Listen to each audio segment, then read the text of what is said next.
Hey, everybody. Thank you for joining us for another episode of the Average Overlanders podcast. I'm Jared. And I'm Ben. And this week we're joined by Clancy with Mosey on Overland. Welcome. How do you spell that? Yeah, how do you spell that? Just so the kids on the gram know how to find you. Yeah, what's up? It's Mosey, Mosey, period, on, period, Overland, Overland. You can spell. I had to think about it, actually. Smarter than a fifth grader, right? Yeah. All these Overland companies at the expo shorten Overland, Overland. Ah, they take out the vowels. Look at that. Yeah, I had to look Except at my for the O. I had to look at my shirt. Ah. Right, yeah. Oh, man, that's funny. Yeah, like expedition is usually expedition. No E. No E. Yeah. Yeah. Right on. Well, thanks for joining us, man. Thanks for having me. I appreciate it. Heck yeah. Yeah, we were just in another state, and I didn't get to see you, even though we're like right next to each other at the Overland Expo West. Yeah. Yeah, man. We were in the same vicinity. We were. I meant to come see you, but we'll get to that part a little Same bit area later. code. I won't hold it against you. I was there for like 30 minutes, 45 max. I bought a dog bed at Ironman 4x4, and that's it. And I ran right out. Yeah. I bought a lot more than that. Yeah. Well, just preparing for the show, you did. Yeah, so, before the show, you bought. Yeah.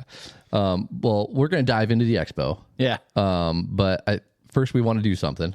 Okay. Yeah, I got this it. Clancy here? So All right. I brought a surprise for Ben. We got to make a phone call. Yeah, we're gonna make a Surprise. surprise guest appearance here for All right, Ben. let me hit. I'm so excited. Hopefully, I dialed the right number. Some old lady like, who is It's a sex line. Won't that be weird? Oh, Tate. Tate, what's up, man? It's Clancy.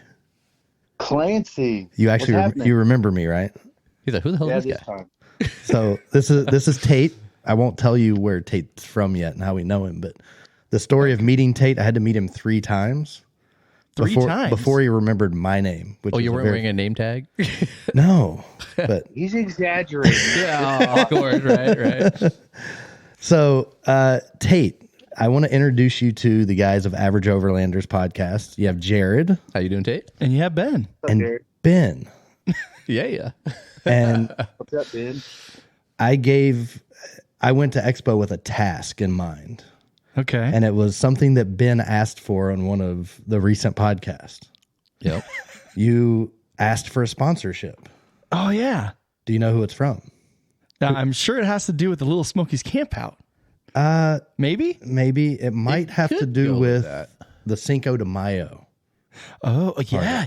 That's right. You like my salsa, didn't you? Yeah. Yeah. So Tate, How did you? What was your special ingredient? what with was that your salsa? special ingredient? Overland Spices, dude. Which one? It was the intense. Right. Tate, tell us about your company. Yeah, I am the owner of Overland Spices. Oh, What's dang! happening?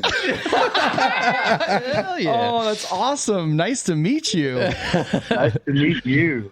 Yeah, He was telling me man. about it, and I was like, "What? That was the last thing I would have put in salsa." But I'm so glad it. It was so funny because we were really bummed because we smoked all the vegetables and everything in my smoker because I have a Traeger. And every single time it turns out great, but this time it just was bland. And so I literally was like, okay, I need a little bit more spice in it. And I had the 3 different ones, Overland Spices, that I won at a raffle. And I was like, oh, intense. That's the one that's got to be in it. So I was sprinkling in some intense and everybody It was so loved good. it. I didn't tell anybody that that was in there. And we talked about it on the podcast. Yeah. So I heard That's that. awesome. I saw Tate and I had to make the introduction. Well, thank you, man. This is an awesome surprise. Yeah. Yeah, no problem. So we need to get you guys an affiliate link or something. We'll help out any way we can. That'd be awesome. Yeah, that'd be rad. Yeah. Really appreciate it. Yeah, no, that'd be awesome. And I don't know. I mean, we're on air right now, but Yeah. we are building the Average Overlanders website, and yeah, we're gonna be doing some affiliate stuff. So Yeah. that's awesome. Very cool. So where did you guys win this set of spices from? Was that Riggs and Brews? It was either one of 2 places. I can't remember. I think it was either Riggs and Brews or it was the Sip, Swap, and Shop. Oh, that might have been it too. I think that was the one because I also got a Mountain Hatch cutting board with it, Okay. and it was kind of like a cooking giveaway. Yeah. Yeah, I got your triple locked right here on the table, actually. That's good stuff. Yeah. Yeah. So what are the 3 spices? Because you gave me a little rundown, and you guys, they know Sam from Overland Rough Racks. Yeah. Yeah. So he did a cooking demo. Oh, and he used some of the spices in the demo as well. So Tate, rad. give us a quick 30-second of the 3 spices. Yeah, so there's triple lock. That's the most liked, especially of Expo. It's the most common I see. It's a salt, pepper, garlic, a little bit of red pepper. It goes over everything. My favorite is actually the snorkel. It's a fish and seafood blend, but I put it on so much more than seafood: eggs, potatoes, vegetables. And then the intense is obviously one of its kind. It's more of a barbecue rub. I love it. So it's sweet with a little, I would say spice, but it's not really spice. More like a punch of smoky flavor, I guess. But well, that was perfect. It saved my salsa. It goes well with salsa. I'm gonna say that besides the white rice, besides this white rice, and if you listen to that podcast, you'll understand. Yeah. Besides that white rice, I ate a lot of that salsa. Oh yeah. So it was good. All right, Tate, we're gonna get back to the podcast, but I wanted to make this introduction. I appreciate everything you did at the expo. It was great meeting you, man. We all too. I appreciate it. Where are you out of, by the way? Yeah, that's good. I'm out of Oklahoma. Oh wow. I'm from Texas, but I'm out of Oklahoma. Wow, so you made the drive all the way out to West. All right. It was yes, we did. Okay. Are you going to all the expos this year? I don't know. I'm gonna for sure try to be at Colorado, and I've got some people that want me to go to the PNW, but that's literally 2,000 miles. Yeah, that's a trek, man. Yeah, I'll be at the PNW one, but that's why I think maybe I'll get to actually meet you in person. It'd be rad. Yeah, yeah. It'll happen at some point. Oh yeah, for sure. Nice. Well, thank you so much for joining early on in the podcast. Really appreciate it. And thank you again for the donation to the raffle that I won that saved my salsa. Yes. You saved Cinco de Mayo. Awesome. Love it. I appreciate it, guys. All right, brother. Thank you. Tate, I'll see you soon, man. Appreciate you. All right, later. Later, bud. Oh, that's rad, dude. Oh, man. Yeah, it was a cool story. So we're walking around Friday night after everything's done and run into these 2 guys, and we're just having a couple drinks, having fun, and he's wearing a badge, like an exhibitor badge. And I look down and I see it, and I'm like, holy shit, I gotta make this happen. Like, this is now my expo mission is now to make this happen on the podcast. That's awesome. That's man. so dope. So I got his phone number. I texted him the next day, and he's like, I'm sorry, dude, I don't remember who you are. Well, he probably met so many people at Expo, dude. Yeah. And it was late Friday night. So then, like, I went to his booth, and we just made the connection, and we had the conversation. That's awesome, man. That was good. Thank you. It was good. Yeah, no, it's good to meet I like listening to the stories of the owners, and I'd love to actually have him on the podcast officially, because we can do the call-ins and everything. Yeah. But would love to kind of hear a little bit more about it, because I actually, like he said, Triple Locked is like their more popular one. Mm-hmm. I love that one, man. I put it on my steaks. Oh yeah. You know, it's like a dry rub, and so it's so good, man. Oh, I wonder if he could do something with like Botus jerky. So okay, you already gave it away. I was already thinking about that. I didn't want to say it. In your mind. I didn't want to say it, but yeah, I think Botus jerky makes amazing jerky. Obviously, we always talk about it, but having an Overland Spice one, we should just test it out. Yeah, a little special edition. Special edition. I love it. Yeah. It to me, and why do you Overland? Right? It's the people and the food. Yep, 100%. And to me, this was meeting Tate. He was such a good person. Yeah. And anything I could do to support him, I was like, I got to do this. We got to make it work. So I love that collaboration. That'd be awesome. Yeah, and cool. what I'm hoping for is for his spices to also be part of our Little Smokies camp out, because we're doing a cook-off. And we're working with Chef Sean on that. So that'd be a good opportunity for us if he's willing. So we'll talk about that later. But we'll hit him up offline. Yeah, they have to use like, certain spices and stuff like that in their surprise meal or whatever, Got to use these certain ingredients and stuff. Yeah. What's that show on Food Network where they give you the basket? Chopped. Yeah. That's kind of like the inspiration. There was one that I've been recently watching, like the reruns on from Hulu, and it's called Cutthroat Kitchen. Oh yeah. And they bid on sabotages.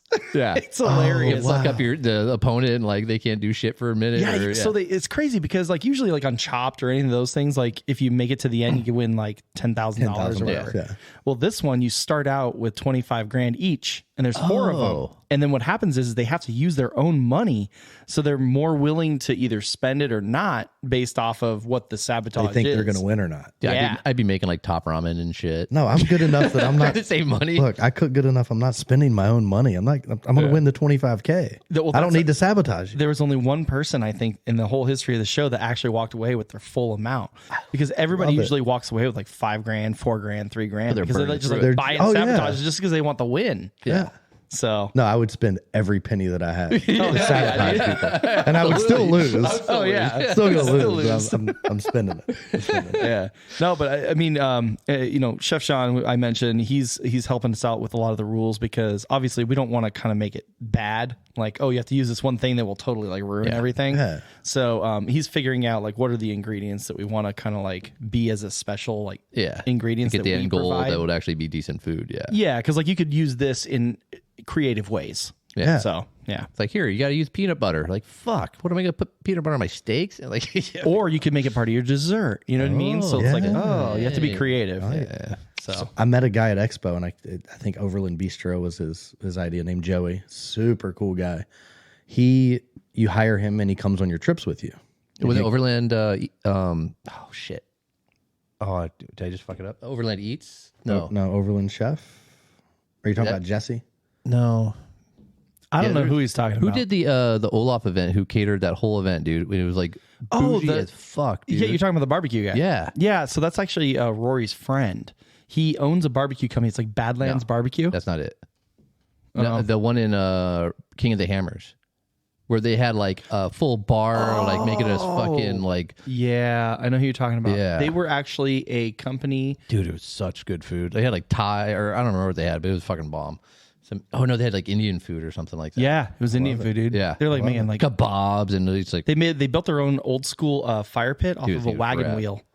It was an old wagon wheel, an iron wagon wheel. I love that, dude. It was so dope, man. Like I'll have to ask Rory. Overland Cookery. That's what it is. Overland Cookery. Yeah, they're legit, dude. Yeah, there's a couple companies that do that. My new friend Jesse and Robin, I think it's Overland Chef, but he's like a James Beard nominated chef. Wow. Damn. But he was cooking through the whole show, made some amazing pizzas, made margaritas. But met this guy, Joey Overland. I think it's Overland Bistro. His thing is give him your family recipe and he will bring that on the trip and make it for you. So let's say we went out for 3 nights and it was the 3 of us. We each give him a recipe, and that's what he's going to cook. He's going to cook Ben's, Jared's, and Clancy's one night for dinner. Oh, that's pretty cool. That's awesome. Yeah, it was a cool concept, and he was with some insurance company that was there. He was in their booth, but he was telling us about his little side venture. That's cool. Really? That's a side venture? Yeah. Oh shit, he should have been there on that. Yeah. And I think he had a Land Cruiser. I can't remember, but he had a cool drawer system that he had made, and it was like stained and just beautiful work. Yeah. And just very simple. And that was his whole thing. Is I'm an average Overlander. Hell yeah. See, everyone's an average Overlander. Man. We all start there at some point. Some of us. I'm below average Overlander sometimes. I think a couple people in this room have gone beyond average. I don't know what you're talking about. Yeah, well, we started out below, then we went above, and now I'm back below. That's awesome, man. Well, yeah, I mean, like Expo. I mean, that's literally, it happened last weekend. We literally got back like, what, 3-4 days ago? No, I got back yesterday. Yesterday?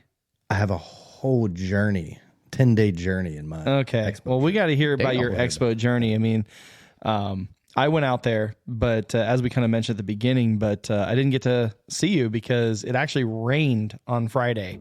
And it not only just rained, it hailed. It was terrible. Yeah, I remember. And it was cold. It's 47 degrees when I pulled up. Cold. Yeah, I was like so bummed, dude. I'm seeing everybody posting all these videos like, dude, we're on our way to Expo. We're on the road. It's going to be so much fun. I'm like, I didn't go this year. So I'm like, son of a bitch. I was so mad, dude. I was like, FOMO, fear of missing out, just like, son of a bitch, we're all gonna have such a great time. And also like the next day, all of a sudden, everybody's just posting like videos of everybody huddled under their shelter in the hail and the rain. I'm like, oh, maybe it's not so bad. I missed it. You know what company made like their whole weekend in one Tembo day? Tusk. No. The lava fire pits. Dude, I saw the Tembo Tusk fire pits. I didn't see those. See, that's all I saw because they have the little metal flames coming out, dude. In general, dude. It's just any fire pit was sold out. It's the lava fire pits with a little ammo can fire pit. Yeah. And we went and bought one. Yeah. And the guy that was in the booth across from He'd us, probably loving it. six something trailers. He was super cool, Matt. We bought this fire pit. We didn't have propane. So John from Xtrusion Overland comes back to the booth with this fire pit, and I'm like, yeah, that's cool and all, but you don't have any propane. And you drove my truck, so you don't have a rental car to go get propane. So Max Powell had a rental car, so they were going to use it, but this guy had a propane tank strapped to the side of his trailer. Didn't everybody in Overlanding have propane strapped somewhere? Dude, Nobody in our booth. Every Overlander had an Airbnb. Oh, yeah, That was the joke. We'll get into that. Yeah. They did. They did. I feel like I know Talon Sai camped. He was right by us. He camped 1 or 2 nights. Well, he's got his big ass Sprinter van. No, he camped in his FSR tent. Oh, which really? was super sweet. Okay. But this guy across from us had a propane tank slapped to the side of his trailer he was selling or demoing, and everybody was nervous to go ask him. So I just walked over and was like, hey, man, I'll make you a deal. You look cold. We look cold. You got propane. We got fire. Let's do this. Let's make a deal. And we made a deal, and we huddled. I got a video. Like, there's 10 of us shoulder to shoulder around this fire pit. Yeah, because it would give us so much heat, but yeah, it was a lifesaver. Enough to. Well, like I remember last year Expo, I was in shorts and a t-shirt. I was sweating my ass off. It's really hot. And then all of a sudden, same weekend, a year later, it's 47 degrees and wet and hail. I was in shorts the next 2 days. Yeah. Yeah, the next couple of days look beautiful. Oh, we were wheeling in Sedona then. It was awesome. Yeah. I was in jeans during the rain and got soaking wet.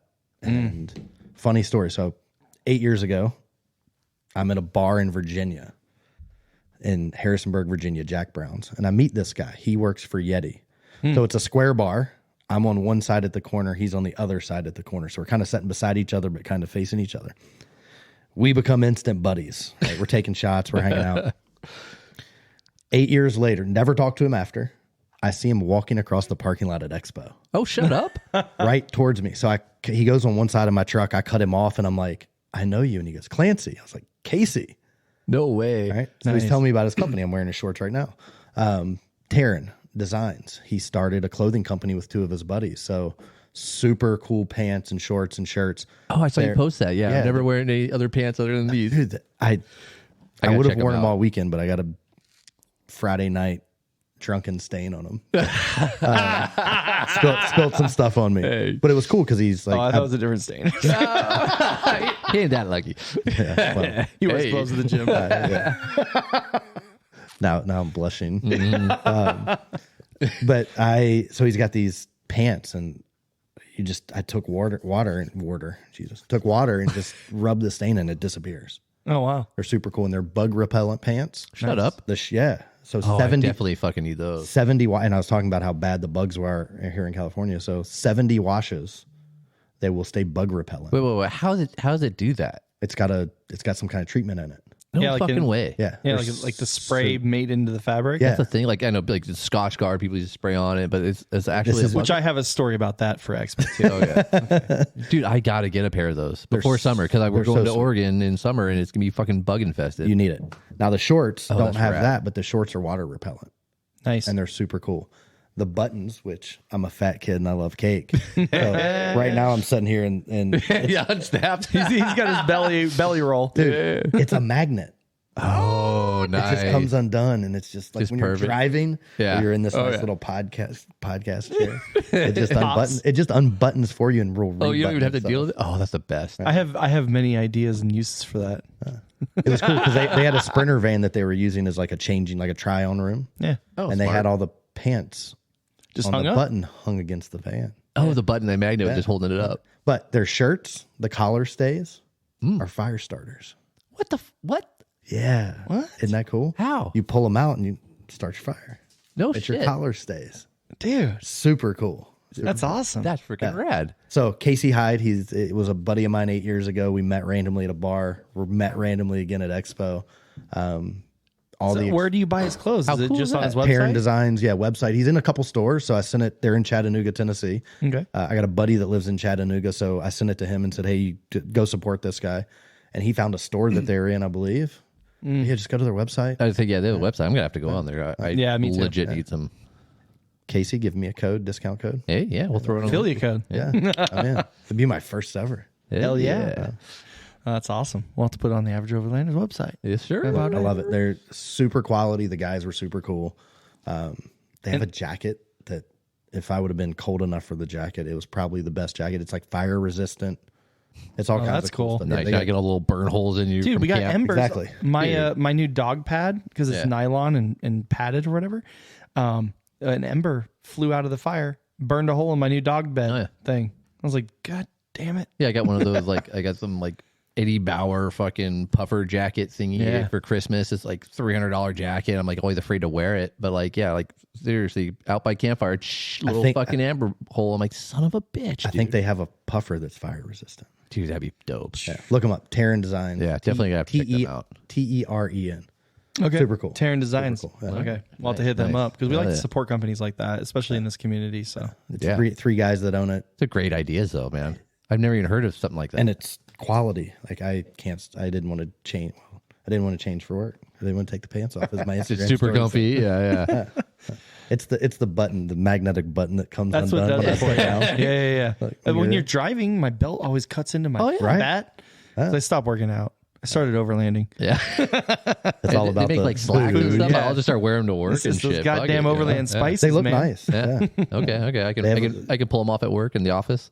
Yeah, there's like a gray pair that looks kind of like slacks. I think you could make it work. Okay, yeah, I mean we're casual kind of, Oh yeah, for sure. All right, construction. Yeah, I'm a work construction. I wear blue jeans. That's my dress pants. Casey, I work on commission. Yeah, you got 2 sales right now. It's called affiliate programs, man. I work on commission. Mm-hmm. That's awesome, man. So you guys got your fire pit. You're all huddled around. We're huddled around all day. Ain't no thing against the wind and rain and. Well, luckily, I mean, we had one of the typical company canopies, Yeah, but Enrique, the camp crawler, has a super cool Gladiator. He had a 270 awning. Nice. Without that, we would have been out of luck. Yeah. Oh, I don't really? have an awning. Yeah. I didn't bring my awning this Yeah. trip. I didn't have anybody who could help me put it on before Expo. Because I took it off because I had to spread out the load bars, because Tony installed my solar panel up there. Oh, that's right. And so I didn't have anybody to help me put it back on. And so I didn't have my 180. I have a 180. I want to get another 180 for the other side, and then they make a connector in between, so it's almost like a 360. And what company is that? Taruco. It is, our buddy Rory is like the distributor for them. Love it. Yeah, man. So all right, who's the triggered guy? That's Rory. That's Rory. Well. Yeah, because it's a company called Advanced Automotive Concepts, AAC. Yeah. And they have the trigger control. They're the distributor for a lot of bumpers and stuff like that. I thought it was the same guy. That's why I mentioned, because I saw him at Expo. Oh yeah, he was at the Shift Pod booth probably. No, he was at Triggered booth. Or the trigger booth. Yeah. I ran into him there? twice. Yeah. Okay, well he was at the Cinco de Mayo party. Yeah, as well. Yeah, that's Rory. Yeah. So yeah, Thought that was the same guy you were talking about, so I wanted to ask to make sure. Yeah, same guy. Super cool. In fact, the white Bronco, was it in the booth there? No, they had a big F-250. Okay, that's his F-250. That's his F-250. Yeah, we talked about it. Yeah, so the white Bronco actually has 2 180s on it, and he has the whole connector thing. So it's pretty dope. It looks like when the car's rolling down the street, it looks like some 2 dude like bazookas in his arms. Flexing. You know what I mean? Yeah, it's flexing, dude. It's pretty cool looking. Yeah, I have one on one side, but it looks kind of like lopsided when I have my shower tent on the other side. It's a little mini one. Got small hands. So somebody uses their right arm too much. Exactly. Yeah. Right on. So I want to hear about your story about how you got to Expo and how you left Expo. I want to hear all about it, man. Yeah, so Expo for me started Monday morning. Oh wow. Expo wasn't until Friday, right? Yeah. So Monday I left Huntington Beach and went to Rancho Mirage and had a work meeting. Hotel Monday night, work meeting Tuesday in Rancho Mirage. Done at 3:00 and had a 4.5 hour drive to Las Vegas. From Rancho. So drove to Vegas, met with Brian from Traverse Adventure Gear, and picked up his Lookout rooftop tent. Oh, nice. We'll talk about that. It's so sick. Oh. I slept so good. I don't know if it was because I drank too much high whiskey that or helps. it was the tent. But super high quality, super good tent, super cool dude. But we picked that up. We got it installed. Of course, you can't just install a tent. You gotta hang out and bullshit. Oh yeah. But I learned a lot about his business and what his mentality was and how he wants to grow this thing. Super small, but I love it. Help any way I can. Cool. Left there at 9 p.m. Drove couple hours. It was a 6-hour drive from there to Phoenix. I was going to Phoenix, not Flagstaff. So drove Tuesday night, drove a couple hours, went to a Love's truck stop, popped the tent, slept in it. Nice. Got up, drove into Phoenix, got a haircut, washed the rig, waxed the rig, went to my buddy Chase's house. Him and his fiance cooked me dinner. And then I went to the airport in Phoenix. 9 p.m. flight. I was surprising my oldest son. It was his high school graduation. Oh, he didn't know you were coming He out? didn't know I was coming. Oh, that's right. And where does he go to high school? Camdenton, Missouri, which is Lake of the Ozarks. Yeah. Okay. So I had a 9 p.m. flight, landed in St. Louis at 2 a.m. My brother lives in St. Louis. He picked me up. Got to his house at 3. By the time I got to bed, 3 o'clock. Got up at 8. Went and grabbed a rental car in St. Louis. Drove 3.5 hours to Lake of the Ozarks. Picked up my youngest son, picked up my oldest son for lunch, and that's where I surprised him. Oh, okay. Like I called him and said, "Get out of bed. We're going to lunch." And he's like, "What do you mean? The fuck are you talking about? It's funny because he wasn't really surprised. He was more like, "Dad, I don't want to get out of bed." Fucking What was the teenagers. last time you saw him? They came out over the summer, Yeah. so a couple months. All right, a month, 2 months. That's a typical teenager thing. When my oldest was a teenager, it's like, oh, Yeah, And I was like, "You realize I'm in town?" And then it clicked. yeah. He's like, oh. So picked him up. We went to lunch.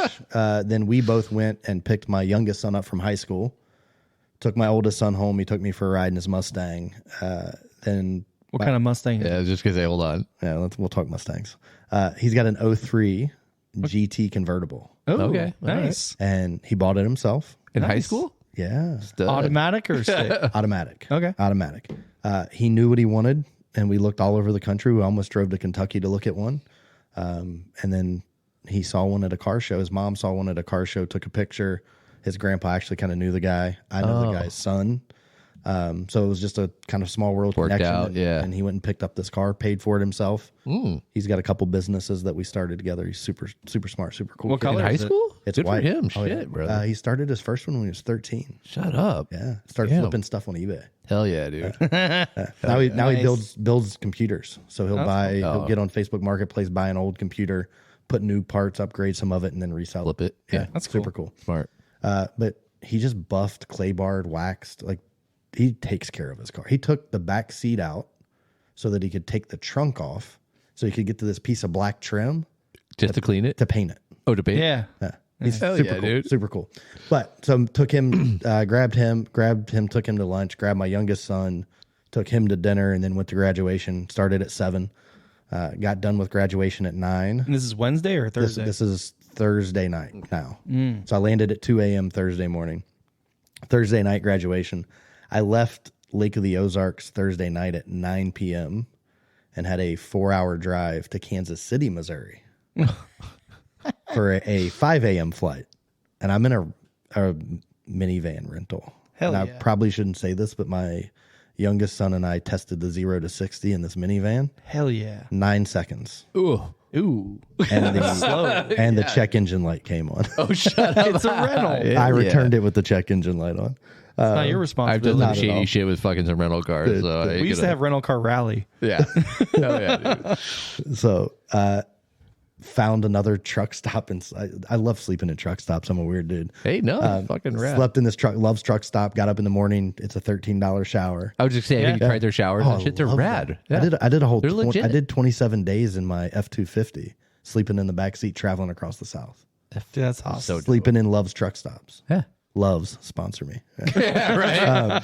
So jumped on a 5 a.m. flight. So I dropped my rental car off at 3:30 a.m. after a 4-hour drive. So I got like 2 hours of sleep. Land in Phoenix at 6:04, and my buddy Chase McNary picked me up at the airport and drove me from Phoenix to the expo On Friday morning? Friday morning. So my whole goal was Where was your truck? Oh yeah. So I left it at the airport Wednesday night, and I was in the Xtrusion Overland booth. So Alan, Bacchus, and John from Xtrusion flew in and picked it up at the airport Thursday, drove it and set it up at the show for me. Oh, that's cool. That way they didn't have to get a rental car. That's cool. Oh, that worked out So perfect. it worked out So you perfect. just literally parked it in the parking spot. Where'd you leave the keys, man? I can't tell you. Exactly. I can't tell you that. Okay. I got all kinds of hiding places. Oh, okay, but the keys were with it. Somehow. I left the keys with the truck. Ford's got the door key code, so it was easy. I also have a bunch of locked Apache cases, so I gave them a couple options. I put the keys here. I had the spare key here. Right, you got all the extras. So it's a purple F-250 if you want to steal it. Yeah, you want to steal it. It's like Barney. We call it Barney. Right? Yeah, totally. So left it there. They drove it. Chase picked me up at 6:04. We drove straight to the expo. We got there at 8:30. They met us at the gate with our passes. They had a pass for Chase, but he wasn't going to camp, and he decided an hour before we got to the expo on our drive, he was going to camp. So he bought a $230 camping pass. Oh, shut up. And he already had a pass? Yeah, so he got a pass. And he ended up camping Friday night and hanging out Saturday, which ended up being in his benefit because Friday was so terrible. We didn't get to see any of the show. Yeah. But yeah, so then from there, the expo was over at 3:00 on Sunday. Mm-hmm. I stayed around and had dinner with somebody Sunday night. Hey. The good doctor. Hey. So we had dinner. Never mind. I'm just kidding. Anyways, yeah. I'm blushing and sweating right now. Another stain on your wrist. I am sweating. Oh, fuck. So I left Flagstaff at 7:30 p.m. Drove to Kingman, right outside of Havasu City, Arizona. Got a hotel room.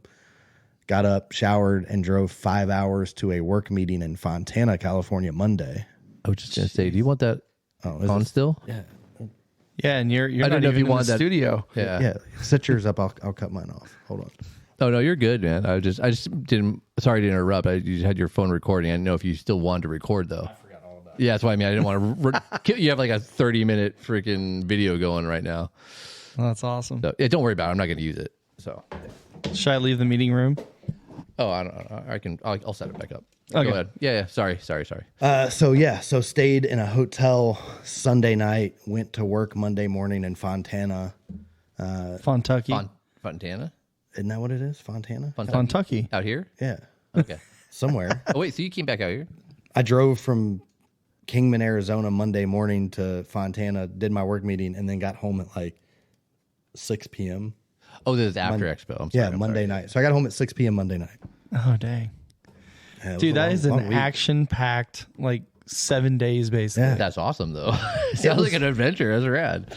Look, I'm all about adventure, so Hell yeah. it was cool. The best part, obviously, was surprising my son for graduation and Oh yeah. getting to spend a limited amount of quality time with both of them one-on-one. So That's awesome, it was man. Worth it for sure. Hell yeah.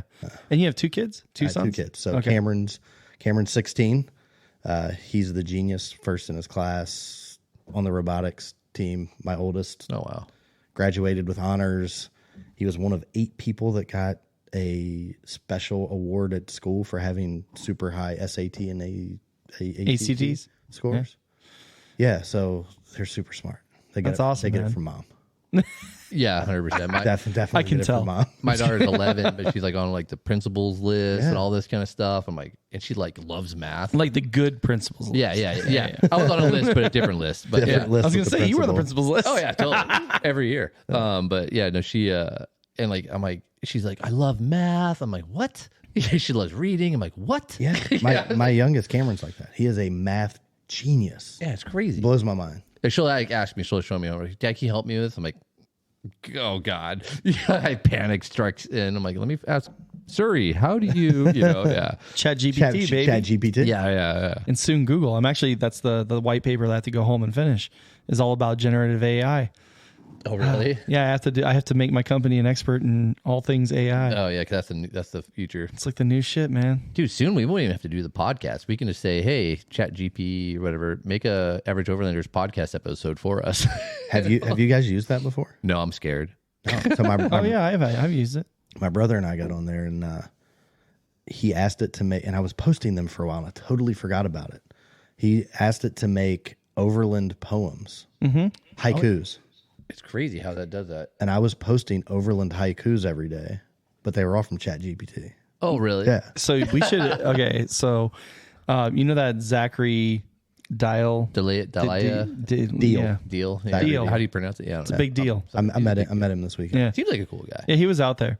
But he does a lot of like jokes. It's like Overland comedy. He's really what it is. He is a funny dude. He's got the edge on the Overland, kind of scene. He's definitely a big personality. Yeah. Yeah, and the thing is that like he kind of makes fun of it, but at the same time he is his own joke. Yeah. You know what I mean? So but anyways, my whole point about that is like you can do like Overland jokes in the style of, right? Oh, and then you can do that and you can kind of train ChatGPT to do certain things. But yeah, it's super weird. I'm not even gonna fuck with it. I'm so bad with technology. It'll just. I think you need it. My brother and I went down probably like help a 3-hour rabbit hole. Oh yeah, ChatGPT one night. Oh yeah.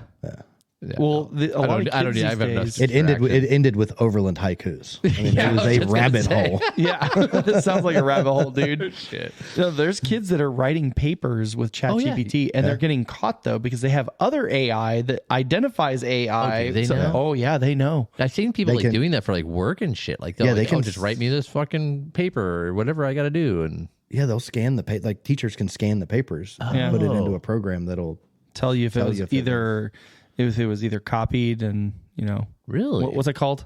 Plagiarized. Yeah, if it was plagiarized or if it was all these other things. So I mean, let's be honest. Most kids probably don't write as well as ChatGPT is going to write it for. Oh god. Oh no, it doesn't. If it comes out good, they're going to be like, It does. It's like, wait a second, you don't talk like that. Yeah. Like I can't spell, so if it like prints this thing out with spelling right, I'm busted. What was the other? There was like an old school one, like Grammarly or something like that. Yeah, Grammarly helps you. It's like a plug-in. It would correct all your bullshit that you fucked up. Yeah. No, it's actually a good thing to have. Yeah. But we can talk tech later. Yeah, definitely. Back to Overland. That's a whole other back to overlanding. Yeah. This is not Overland tech. This is Overland haikus. Yeah. In the voice of Samuel L. Jackson. Ooh, that's what we need to do. You should read some of your haikus Overland haiku in the voice of Samuel L. Jackson. Wake up, motherfucker!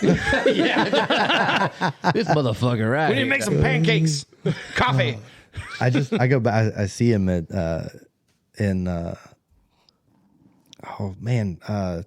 Pulp Fiction. It's the Christmas movie. Samuel L. Yeah, it's a Christmas movie. Die Hard. He was in Die Hard. He was. He was in Die Hard 3, right? That's right. Oh man, when the New York Stock Exchange. That's Bruce Willis wears the sign, the racist sign up in the bad part of town, and Samuel L. Jackson's the guy that saves him from. That's right. See, I've only seen Die Hard 1, the original Christmas movie. It is a Christmas movie. It is a Christmas movie. I couldn't think of the name, but I knew it was a Christmas movie. Yeah. It always comes out. Yeah, it's always set in Christmas time. It's a Christmas movie. It's so funny because Bruce Willis. I was kind of like reading an old thing about him, and they were talking about how before they cast him for Die Hard, they were like really hesitant because he was more of like a sitcom guy. Yeah, really? Yeah, he was like more of like a drama guy or whatever. And all of a sudden, he's like Moonlighting or something like that, where he's like some detective with some girl. I didn't know any. He was like super. Yeah, he was basically super soft. Yeah, right? He was super soft. Like he literally probably wore gloves to the gym. So here we go. So that's why the producers and then the directors were like, I don't know if we can cast this guy because he's supposed to come off as a total badass. But this guy's soft. I mean, he did it. And he pulled it off. Well, he's kind of like the average guy, like kind of balding, a little chubby, He's not like, Schwarzenegger, some crazy buff dude. Like he wouldn't fit the role. That's who his competition was, basically. Yeah. All the 80s movies, action movies, you had to be ripped. Yeah, Stallone or Schwarzenegger. And so he was kind of more relatable, though. Until he walked through glass. Then he's a badass. Yeah. Fucking motherfucker, walked on glass, baby. Yeah. Walking. Yippee-ki-yay, motherfucker. Yeah, that's one of my favorite movies. Yeah, it's a great movie, man. I don't know how we got on that. Back to Overlanding. Back to Expo. Expo. Back to Expo. What else you want to know about Expo? I was there all 3 days. Well, I'll quickly preface my story with I didn't get to hang out and I didn't get to see at Expo, Ben? Ben and I haven't spoken since then. I've blacklisted him. I'm on his non-good principles list. Yeah. No, basically what happened was I came out there with a crew. We left Thursday morning early like we typically do. Went to Lazy G, had some amazing food. Ooh. By the way, everybody I went with, they were like, holy shit, this is amazing. And it really was, dude. I ain't we're not lying. It's good. We're not lying. And I handed out patches because I still have the patches in my car. So, I mean, if you go to Lazy G and you tag us or whatever, you get a patch. So anyways, we did that. And then we ended up camping up on the rim. Right. Okay. It looked beautiful, by the way. Oh, dude, we found some killer camp spots. Yeah. Thank you, AIM. Yeah. Hooked it up. I was a little jealous. My campsite didn't look so good. We had over, I think it was like 15 some odd people at this one campsite. Oh, wow. Because he found some really good flat areas that were wide open. And you were spread out. We were spread out. Yeah. It was shit, good. Really? Yeah. Like not just packing them in there. Yeah. People still heard me snore, but whatever. Well, that's hard. Noted for future camping trips. Yes. I tell people, full disclosure, I snore, so you may want to go the other way. Is that a bear? Oh, no. It's just... No, what's even more funny is my new dog who came with me, Cooper, he snores even louder than me. He woke my ass up. Because he's like snoring in my ear. The dog. This is a fucking dog. Yeah. But he's a ground peasant. So can't we like make him take his ground peasant tent? Drag your tent somewhere else. Somewhere else, bro. Yeah. I mean, you're sleeping at Love Truck Stops anyways. So I mean, yeah, that's where I know you'll find you with zero propane. No, but so basically that was Thursday, and then we camped out Thursday night, and then Friday we were supposed to go to Expo. So we wake up, or kind of early, whatever. People are slow moving, but because we were all like kind of hanging out late Friday night or Thursday night. Friday morning, all of a sudden we're having car problems. So Rafa's thermostat, we found out. I mean, it took a while to diagnose it. His thermostat, because he was boiling over coolant. That's not good. His coolant was like bubbling over, and we're like, what the fuck is going on? Jeez. And then we found out one of the hoses was ultra hot, and the other radiator hose was like cold. And so his thermostat was stuck. And so we called around to the O'Reillys and all these other auto parts stores, and nobody had a third gen Tacoma thermostat. How is that? Yeah. That should be pretty freaking common. Right? That surprises me. And so what's cool is like we went with a group that had multiple people who are super mechanically inclined. Yeah. Rafa himself is a mechanic. Yeah, he's a mechanic. Yeah. Then we had Twig Rig Adam, who's like a genius. In that. Never met anybody that knows more about cars. Dude, yeah. I know, dude. Like, he literally is like telling me the specs of like this one product part from a 2005. I'm like, how the fuck do you know? Like, he has like a library of information. It's like that Rain Man thing. I think. Yeah. But it's just with cars. Just with cars. That's what I mean. I don't think he's smart anywhere else. Solar and cars. Solar. I'll talk to him about solar. But and then he's like, why don't we just do the trail fix, which is like just bypass the thermostat and just plug it straight in, and then it's always running cool. So at least you won't overheat, but you're never really up at operating temperature, which is what you need to be. Yeah. Which he eventually got there one or two times, but we were on the trail. You're pushing a little bit, yeah. But it's better to be cold than boiling over, because you'll crack your head and then you it'd be disastrous. Yeah. Kind of like the Land Rover. I know nothing about cars, by the way.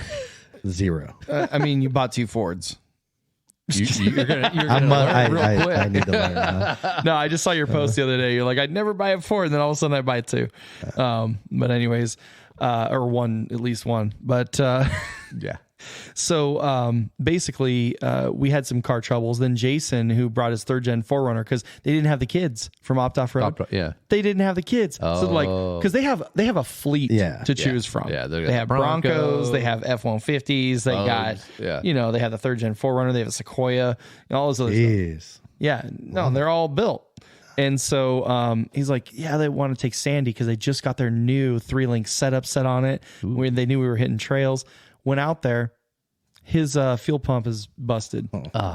So he couldn't start it, and he's like, nothing. It wouldn't turn on. That sucks. And so what happened was like they were trying to diagnose that, and it actually happened when we were there before, and he just like hit it with a hammer. Yeah, you tap it, and it worked, right? Blogs it real quick. Well, it wasn't a blockage. Because Taylor from Feel Good Performance, who has been on the podcast before, he had changed out the fuel pump. But what happened was some of the wires got kind of like, I don't know the exact what happened, but it was a new fuel pump. the wires somehow got like busted up somehow, right? And it wasn't making a good connection. So while we were like airing up and doing all this other stuff, they figured that out, and then they got their truck running, and so they ended up just going to Expo on Saturday instead. Probably better anyway. It was better because they win. Yeah. So we had some stuff happen in the morning, which kind of set us back, and then we get to the road, we air up, we get in our trucks on Friday, right? On Friday morning. Yeah. Not 30 seconds later, it started hailing like a motherfucker. It was bad. It was bad, dude. It was so loud. We were trying to talk to each other on the radio on full blast, and we were trying to hold it up to our ears. We couldn't even hear each other talking because the hail was hitting our trucks so loud. It was so beautiful Friday morning. It was great. And then you wake up within 10 seconds, it changed. Went from 0 to 60. And it was funny because it was kind of windy. And it was like 11 a.m. when it started just coming down like cats and dogs. So in the morning, you see all these clouds coming by, and it's beautiful, and it's kind of windy. You see the dark coming, and perfect. We don't care because the wind's blowing so much. Everything's just moving. It's just going to move through. Then all of a sudden, the wind stops, and it literally hung over the expo. Just chilling there. 5 hours? Yeah. 6 hours? 6 hours, dude, because we just got on our trucks to air them up. We start driving. We're driving through the hail, and it only takes us like 20 minutes to get to Expo because we're camping. And we get there, and where you park, because we bought the parking passes, it's like this dirt lot. It was the biggest soup bowl you've ever been in, dude. Oh, I can imagine. Oh, it was miserable. And I had my full golden doodle dog with long hair, and I had to literally carry him through the mud so he didn't have to walk through it because he had to camp with this dog. He's like, what, 50 pounds right now? Yeah, he's like 45. Okay, yeah. So, and I have like my fanny pack because that's like the cool thing now. And then do you wear it around your waist or over your shoulder? Over my shoulder because it had all the dog treats and all that kind of stuff in it. It's his fanny pack. Do you wear gloves to the gym? I do not. As a matter of fact, I just don't go to the gym. That's what I do. Yeah, you don't even go. I just don't even go. I just imagine the guy that wears a fanny pack over his shoulder would also. No. Those guys that wear the gloves, they wear like these leather ones from the 80s, 90s like around their belly. Yeah, like the Rock. Exactly. Gotcha. Turtlenecks, the whole nine. Love it. So, anyways, I carry him over the mud, right? And it's raining, and it's 47 degrees. It was cold. It was cold. And so we're walking in, and I just like, I'm not even thinking about it. I have my ticket, I have my QR code and all this other stuff. I'm just like walking in. This lady comes running after me. She's like, hey, sir, you need to show me your wrist or ticket. I was like, oh shit, I didn't even like check in. I was just trying to get in. Damn, you almost got in. In my head, I literally didn't show anybody my parking pass. Yeah. I literally just drove right in because it was raining cats and dogs. Nobody out there checking probably. They were just like, go, get the fuck out, go. Yeah. I told him I was a vendor and just walked in. Yeah. They didn't. Really? Yeah. But you hot were. Tip for everybody. But I was. But you were. Yeah. And the guy showed up with the pass right after I got through the gate, but I could have just walked through. But that's how parking was for me. Yeah. I literally was like, hey, where do I park? And he was like, oh, right over there. And that was it. And so Adam, it was so funny. Adam was getting so pissed. He was on the radio. He's like, motherfucking T-Mobile's not working. I can't download my passes. I'm like, bro, I didn't even show my pass. Just fucking roll in, dude. That happened to me because there's zero internet service out there. It depends on who you have. Well, because there's so many people there too. I think I remember like we walked up to the gate and like you have your ticket downloaded. And I'm like, I swear it's here. I'm like, it took forever. Mine popped up right away because I have Verizon. Hot tips, and he has T-Mobile, and he was just like, "It's not the fucking T-Mobile." He's like going off, Last dude. It's hilarious. The year before I had T-Mobile, and it was the worst. Yeah, that's funny. I can see Adam. Because Adam is a super chill dude. That's the first time, super chill. And he like lost his fucking shit on the mic when he was trying to download his tickets. It was hilarious, dude. I want to finish the story, but then I have a question to see if somebody else lost their shit about something that was in your group. Oh, okay, cool. Right. So basically what happened was he finally makes it in. I'm carrying my dog. We're walking in or whatever. We check in, and the very first person I see is Jillian Rebecca and her whole crew walking my way. And they're like, oh, that's a cute dog. And my dog literally looks up at me and he looks like, fuck my life. I am like soaking wet. Soggy wet dog. And he was like shivering because it was so cold. Yeah. And I had let Rafa, who was wearing a t-shirt and shorts Totally prepared. Totally.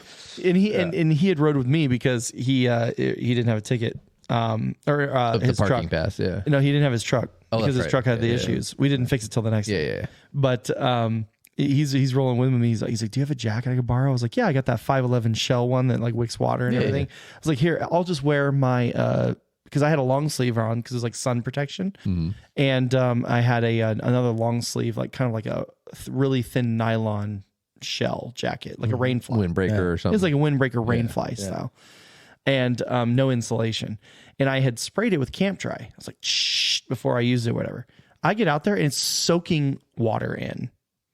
So camp dry is bullshit. So I was soaking wet. Terran Designs. Yes. I need that. That's what reminds me. I need Terran Designs. We need that. I was soaking wet. My dog was soaking wet. It's 47 degrees. My dad has already been there for a couple hours. He got there at like 8:45. He was waiting on us. Oh, so he was meeting. We didn't get there till like 11:15, 11:30. So he was already, and it was funny because he was telling me his story. He's like, yeah, I went over to here. I went to Tembo Tusk and they fed me tacos on the thing. Then I walked over to Camp Chef and the guy was really nice. And he gave me a really nice hat because he owns one of the Camp Chef Everest, whatever cooktops. Oh, yeah, that's right. And then he's like, and they gave me like a burrito. And then like he had a full on lunch, dude, just walking around. And everybody wanted to cook for him, I guess. I don't know. Camp Chef had a little oven that they have. Yeah. And they were baking bagel Oh bites. yeah, he got a hot cookie. Yeah. They had hot cookies and then they did bagel bites. Oh, that Yeah. was so good. I went to their booth a few times. Yeah. So, anyways, my dad, I hit him up. I was like, I am so sorry, Dad. We were supposed to meet you at 9 a.m. We had issues this morning, blah, blah, blah. Now it's raining. He's like, don't worry about me. I had a great time. I got fed. And then when I called him, I was like, hey, we're almost there. He's like, yeah, I'm just having a smoked barbecue brisket, something or other underneath this, top thing. My dad had a blast. Oh, that's rad though. But it sucks because I didn't really get to spend time with him. Yeah. But, I'm going to go out there for a golf trip anyways later. But, he had a great time because he beat the rain. Yeah. Friday morning was great until 8 to 11 was great. We got there like 11:30 and it was just a shit show. So I literally just walked around. The whole thing I wanted to do was I already have all the gear I kind of need. Yeah. There's new stuff that comes out. There's people I wanted to talk to from the podcast. I did run into Jerry from Tembo Tusk. We got to get him on the podcast. I talked to him for a little bit too. Yeah, he was talking about rad. it. Yeah. They had a super rad setup. And like I was saying, like literally they had all of their Tembo Tusk fire pits out.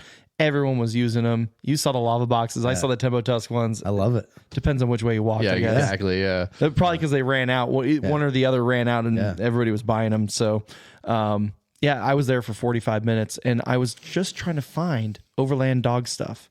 There wasn't a lot. There was like nothing. Really? There was like nothing. Usually there's like a shit ton out there. But then again, to be fair, I literally was running around because I was soaking wet. I was trying to find him a dog jacket. I didn't like see any entrance. like big dog vendors. Like right when you come in the entrance, they have all like the smaller booths and stuff like that, just selling random stuff. Yeah. That's usually where they're at. Yeah. And that's what I expected, but I didn't see anybody there. And so I was even asking people, I was like, hey, do you know if anybody has any dog stuff? Because I was literally trying to find him a jacket or like some sort of cover.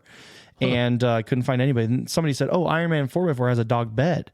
And I was like, oh, that's kind of cool. I'll go check it out. I ended up buying it. Oh, cool. It's like but Cooper doesn't sleep on it. he just wanted that thin pad because it's actually a really cool pad they put on top of their suspension thing. Because the dog bed is basically one of those like fold up chairs that just kind of unfolds. Oh, and then you can put, sweet. it's pretty dope, dude. I can show it to you. Yeah. And then you can put a pad on top it comes with. And one side's canvas, as if they're like all muddy and whatnot, and the other side's fleece. And so when we were in my shift pod, I set it all up for him and I tried to put him on it. He gets down and he's like laying on the cold ground.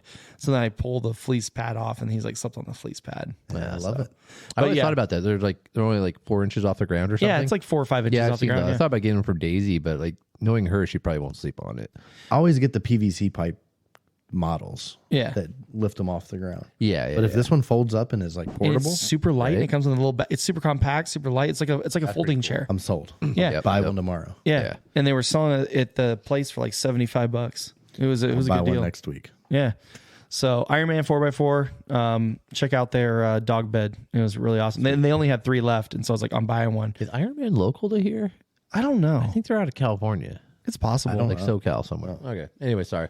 Yeah. So that, like literally after I bought that, they had like in their booth, they had like this guy who was selling coffee, but he was giving away coffee, but then he was selling his beans if you wanted to buy it. And It was really good coffee.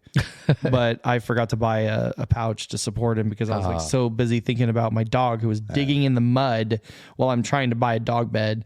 It was chaos, man. So I was like, you know what? He's shivering. He was digging because he's trying to find warmth. Yeah. And right when he started digging, I was like, we got to go. So we ended up walking out. We walked by Tembo Tuss. That's when I saw Jerry. And then we just literally, everybody was like walking through the mud. This slop. It was amazing to me how many people in the rain still walked around. Oh, there's still people. Cause every video I saw was just people huddling under like awnings and shit like that. But I didn't see anybody moving. So like, that's why I was like, oh shit. Well, they were coming in from the parking lot. Yeah. But like, I had no idea. It was just vendors like your, influencers or whatever posting up their videos. No, they all left to go back to their Airbnbs. Yeah. Let's not talk about that. I refused to go to the Airbnb. Oh yeah, you were offered, and you're like, no. Yeah, I mean, I'm here for the I was in the Xtrusion Overland booth, with my truck, and they had an amazing Airbnb. They bought it there was 6 of us in the booth, so 3 of the 3 owners, and then 3 trucks, and I just refused. I said, I'm going to camp. Yeah, I'm an Overlander. Hell yeah, hardcore, that's what I'm baby. here for. Hardcore. If it I'm rains, camping on this blacktop. Yeah, it doesn't matter if it's raining or snowing or whatever the fuck it is. Love's truck stop. It was a blacktop. It felt like a Love truck stop, so I was at home. Hey, Yeah, it felt man. yeah, exactly. Yeah, but I literally. So here's the kind of the end of the story here for that day. I was literally walking, and all of a sudden I was like, God damn it! I had to carry him all the way. And my dad parked over here, and we didn't think to go the other way because then he could have got in with me, and then I could have drove him over there. We would have had 10 steps in the mud as opposed to like 5,000. So we ended up walking to his truck, and then this lady's like, "Hey, walk over there." And then we're like, "Where?" And she pointed. It was on the kind of like the outside ring of it. And so we did that. We had to duck some trees and whatnot, but we didn't get all muddy, which is nice. So, and then I had to carry Cooper for the last stretch, but that was barely doable. Good dog dad. Yeah, Good. I'm just trying to be, man. He had a rough day that morning. He's so trying to keep his interior clean. my buddy Chase that picked me up brought his doodle with him. He's got a Labradoodle. Oh, okay. Dewey's my wingman. Hell yeah. Thank you, Dewey. But same thing. Luckily, Enrique had a 270 awning, so we had some kind of protection. Yeah. But we kept throwing him up, Dewey, in the back of Enrique's Gladiator because he didn't have anything in the bed, so he kind of had a place, and I had some dog bones with me for my dog. So, but it was miserable. So Chase had to camp. He camped Friday night, and he's got one of the tents that goes on the bed of your truck. Mm-hmm. So he's got an air mattress. The tent goes over it. Yep. He said he felt real proud of his tent when you got all these decked out rigs around you, right? Oh yeah. He ripped it while he was putting it up. It was a whole fiasco because we found a lull in the rain, so he ran to the camping to try to get this thing set up before it started raining again. Yeah.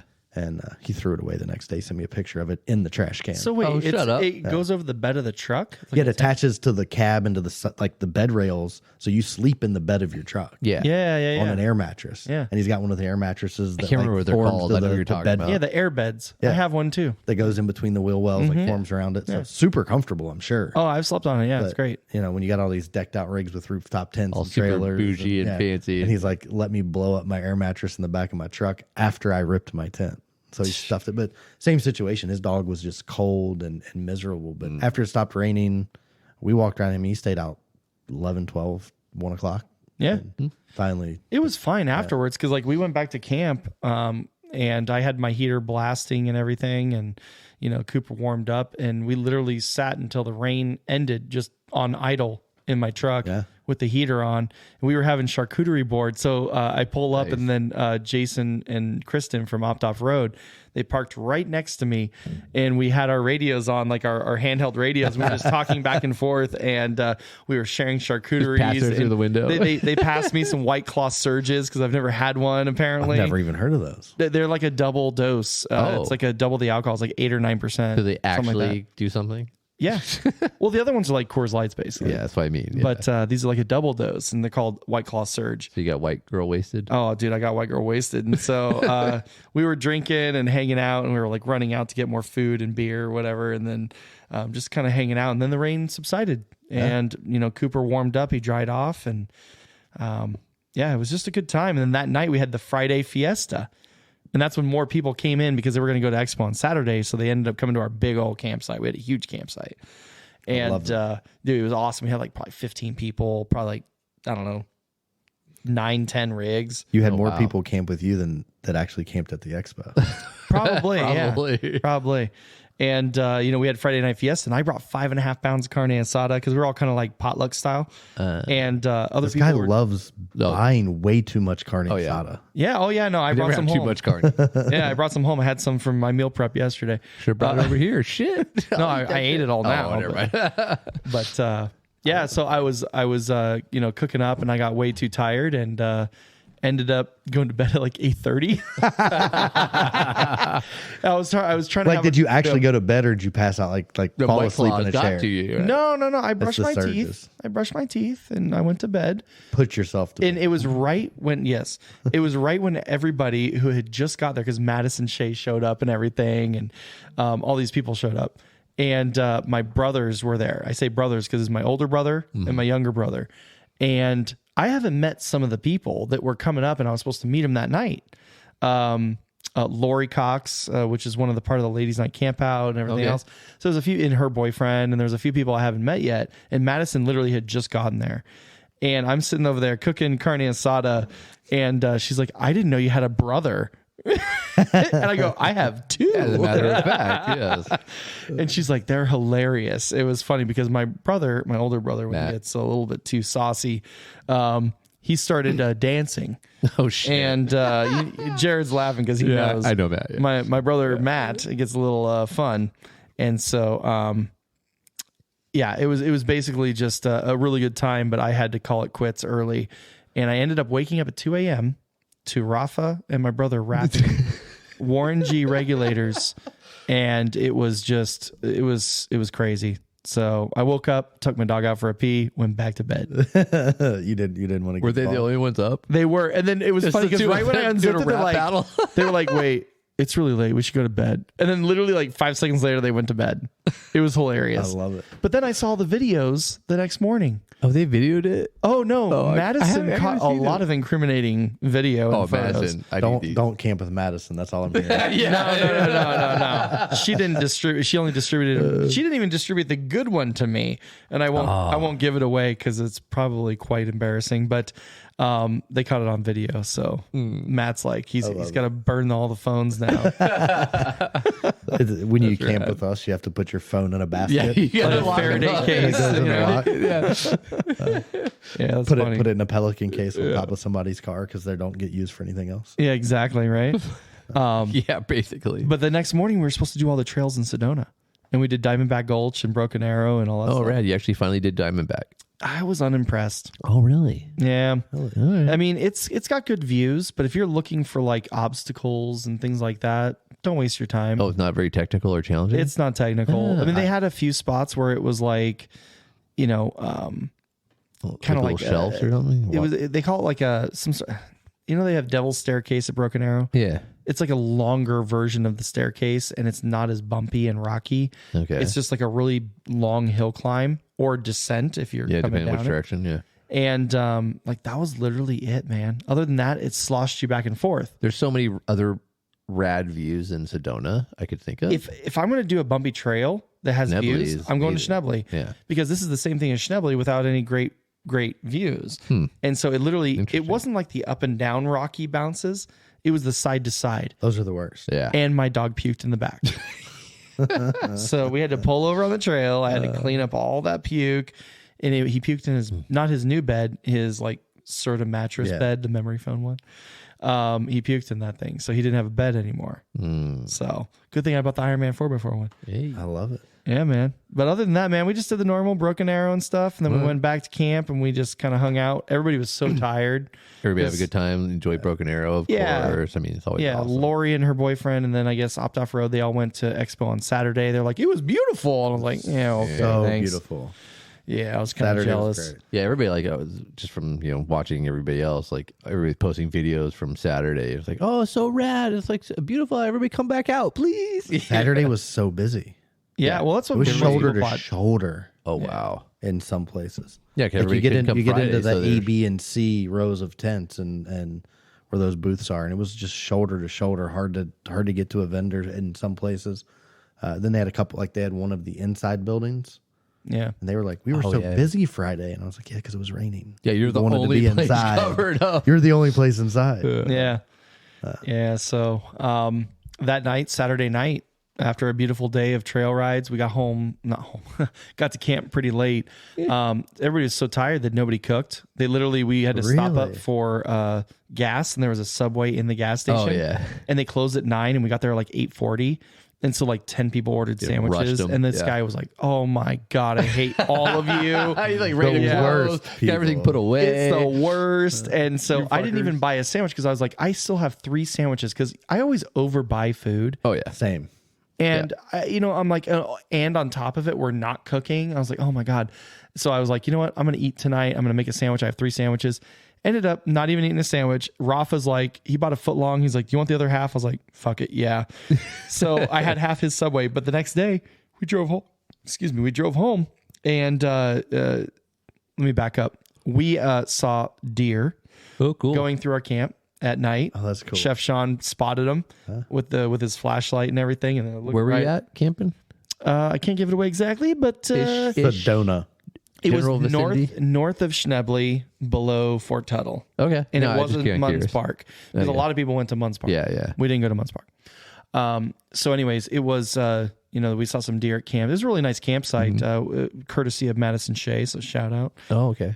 She dropped a pin for us. And so Opt-Off Road found it. But yeah, it was great. Another great campsite. It had like nice meadow and everything. But what's interesting is Adam and Nate, they wanted to leave early because they wanted to get back early to like get ready for work, because they wake up like 4:30 a.m. or whatever. Yeah. And right. So they're like, hey, if you guys want to roll with us, we're gonna leave super early. And I was like, you know what? I am in no rush to get back. Yeah. I want to enjoy it. Rafa was like, yeah, me too. And Chef Sean was like, yeah, I want to take my time. Opt-Off Road was gonna go help Madison move. So they left a little bit after us, but after them as well. So we're hanging out that night. We all go to bed. Next morning, 5 a.m., Adam starts up his truck and everything. They all leave. Nate, they start up the trucks. They leave. They think they're going to get home super early. Yeah. Jump on it. Yeah, we got to jump on it. We're not going to hit traffic. We're just going to go. So they go, and they're driving all the way home. Come to find out, Nate's Land Cruiser, the Ugly 80, who's been on the podcast as well, his diff yeeted. Oh, shut up. He's broken. Broke his diff, and he had to get... And luckily, they weren't far from his house. Oh, okay. I thought you were so still then in he had to Arizona. get towed. No, they were like probably like, was it 15 minutes? I didn't know when it broke or where it broke. It was close to home, so he was able to get it towed home. So they had to wait for the tow truck and everything. It was like a big fiasco, but they still beat us home. But still, they left at like 5 a.m. I don't want to have my fingers crossed that he's really broken. He's looking at it Saturday. If he is really broken, I'm taking upgrade. No, I'm going to buy his Pismo Beach camping that Adam's going on for June 2nd. So yeah, fingers crossed. The Overland 4Low one? The 4Low, yeah. Oh, okay, cool. So fingers crossed that he's really broken, so I get to go. You get to go to Pismo. Since I love Nate. Sorry, Nate. And he's a good friend, I will say fingers not crossed that he's really broken. Yeah. He was a funny guy. I met him when he was on the podcast, but I didn't really get to hang out with him until this trip, and he was a funny guy. But I mean, his diff busted, so like they got home, but they didn't get home as early as they wanted to because they had the whole fiasco. But at least it happened at the end of the trip, not like the beginning of the trip or the middle where you're on like some trail or some shit. So that worked out for him at least. You guys ever watch Top Gear? Oh yeah. Yeah. So when they do their Grand Tour finale like specials, I would have left Nate on the side of the road just like they leave everybody else when they're broken. Sorry, buddy, I'm going home. Sorry. No, I was just kidding. So that's what I wanted to ask about. How mad was Nate about this Smitty built tent that he's got? He actually said it was okay. All right, because we did Anza Borrego and did a camping trip. Is that like a new tent for him? Yeah, it was. He bought a used first gen Smitty built trash bag. It looked cool on his rig. It looks good on his rig, right? Yeah. but he doesn't have rock rails or anything. So getting to the tent to tuck all the fabric in, put that case on. Oh, he forgot his fucking ladder. I forgot about that. He forgot his ladder, so he couldn't. Yeah, he doesn't. And then he was bitching because he doesn't have any rock sliders to step on, and so he was like, "Oh shit!" I climb on a tire. Yeah, because he realized it the first night when we were setting up. I forgot about that. Yeah, he forgot his ladder. Oh, I love it. So I saw him and Adam. They came by and saw me at the booth, and he was like, "I'm buying a tent. Find me a tent for sale that I can take home with me right now." Because he was going to put that tent on my truck because I didn't have a rooftop tent, and then we could get them both transported home. Yeah. So I don't know. He could probably just bought like a ladder. I guess he didn't find one. No, he wants a new rooftop. Yeah. He keeps saying that after Anza Borrego, he was pretty frustrated. I mean, I might have a Desert Armor. Yeah, dude, I like your Desert Armor. It's nice. It's comfy as shit, but it's just sitting there. I probably won't use it anytime soon. You should get rid of it so somebody can use it before it deteriorates. Yeah, I'll get a new one like when I actually fix the disco, and then I'll get it. But you don't need it. You have a 4-wheel camper. I would just take it all off and just ground tent it if you're going to use the Land Rover for an overnighter. Yeah, piece it out and help somebody. Nate, hit me up if you're looking for a tent. You can. I'll let you borrow it. You can try it out and let me know if you think and if you want. Yeah, we'll work easy payment plans. High financing. It comes with a ladder. It comes with a ladder. Ladder is included, built in. I love it. Comes with the whole awning system too. Yeah, got it all. I love it. Annex room, all that shit. But yeah. So he didn't make his famous dinner for you guys. I'm kind of disappointed. What was his famous dinner? Man, Anza Borrego. He talked about it on the podcast, but he made a hamburger. Oh yeah, and then cut the hot dog open and put the hot dog on the hamburger. He did not make that for me. Ate like 3 of them or something. Him and Adam both ate 2. I only ate 1. Okay. Yeah, because they both ate. Gym. No, because they ran out of food. They both. I was trying to work in the gloves. No. I wear gloves to the gym, guys. I even put lotion. I put lotion in them before I go. In the gloves. Oh man, moisturize. Yeah. Oh, that's funny. I'm a sales guy. You gotta have soft hands. That's right. You shake a lot of hands. Shake a lot of hands. Yeah. I'm speechless. so thrown off. But yeah, so he made that for us in Anza's Borrego. So I was going to see if he he didn't cook. He didn't cook. What he? Yeah, nothing fancy. No, I mean we had hot dogs, but no hamburger hot dog combo. I think Adam had the hamburgers, and Nate had the hot dog. Oh, like the Power Twins Unite kind of thing, and they offered me one, so I was like, well, if I don't have to cook, then that's even better. So exactly. And it was funny because they cooked on. Adam's got that great kitchen slot. Oh yeah. Right? Oh dude, yeah, that's rad. So super cool. So they cooked. I mean, Adam just stood there and watched him cook. He's like, I'm just gonna eat. Yeah. He may have held the light. That's when come on, Dad. Sorry, Dad. Allie Ventures and Mike met us out. Flatbed Tundra. They met us in Anza Borrego. That's right. They were hanging around that evening. They didn't spend the night or anything, but they hung around that evening for a while. So they were doing their influencer content. Yeah. They got the new drone and had to fly it. Yeah. Oh, they got a drone now too. Yeah. All right, dude. I got to learn how to fly mine. I've been practicing mine. I'm almost getting it. Their videos were good from that day. Yeah. Yeah. I saw those. Now Mike's doing a lot of work on his Tundra still. He's got his fiberglass fenders, the wide bodies, all that stuff. So. But yeah, no, I mean, we had a good time. There was a lot of good food, even though we didn't really cook a ton. And what was interesting is on the way back to Arizona, we actually took a little bit of a different route because we were trying to avoid traffic. Yeah. And we went through Wickenburg. And Wickenburg is northwest of Phoenix. Okay. And so most of the time, you're going to go down the 17 south towards Phoenix. And then you would bypass Phoenix by going on the 303 and then connects to the 10. It's kind of like a little bypass. I just put it in my GPS. Yeah, exactly. But that's where it would have taken you. Okay. Well, apparently it was a lot faster to go this other one by Lake Pleasant, which is down north of Phoenix. Oh, yeah. And it's a more beautiful drive. And it takes you over to Wickenburg, which is on the 60, which then connects to the 10 near Quartzsite. Gotcha. So it's like a more direct route and less traffic. So we ended up doing that, but we stopped in Wickenburg for lunch. And I had Rafa with me and I had Chef Sean, and we had a gourmet lunch on the tailgates in Wickenburg, right in the main roundabout in the center of town. What? And right off, there was like this business complex that had this green grass thing where I was like, oh, I can take my dog potty and all this other stuff. And then they had this carport thing, and there was 3 spaces in the carport. and it was perfect. It was me, Chef Sean, Rafa. So what'd you have? Oh, we had my 3 sandwiches because I owed Rafa a sandwich.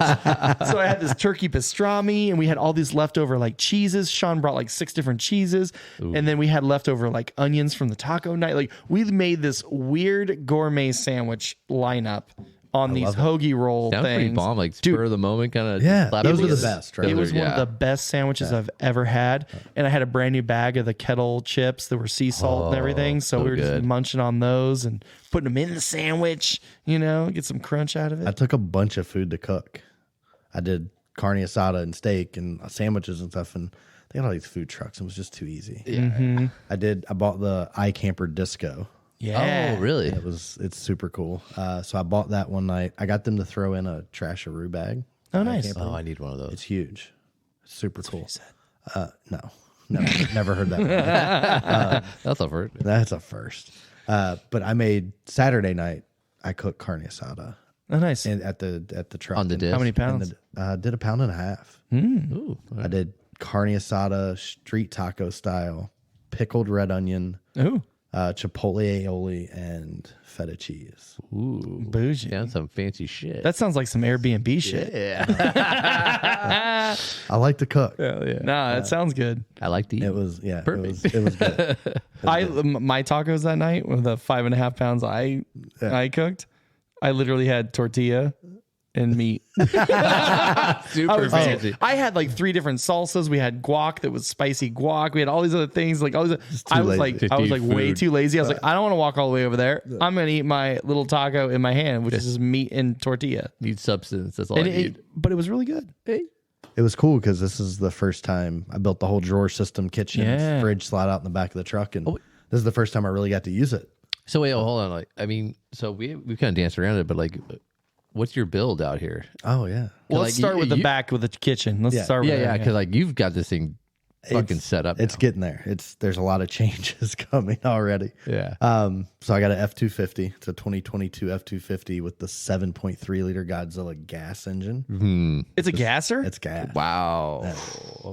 It's sweet. Does it what's the drink mileage like on Godzilla? Yeah. It drinks like Godzilla. On the way to Expo, I got 10.9. You know what's funny? That's probably better than the ugly 80. Probably. It's better than me. I'm averaging 8 to 9 right now. Yeah. But I'm on 37, so that Nice. doesn't help. And I have an extremely large front bumper that CJC Off-Road made. So kitchen setup. So I made this drawer system when I used to live in my RV and pull it around the country. So I needed a drawer system for more storage. So I turned that into part storage, part kitchen.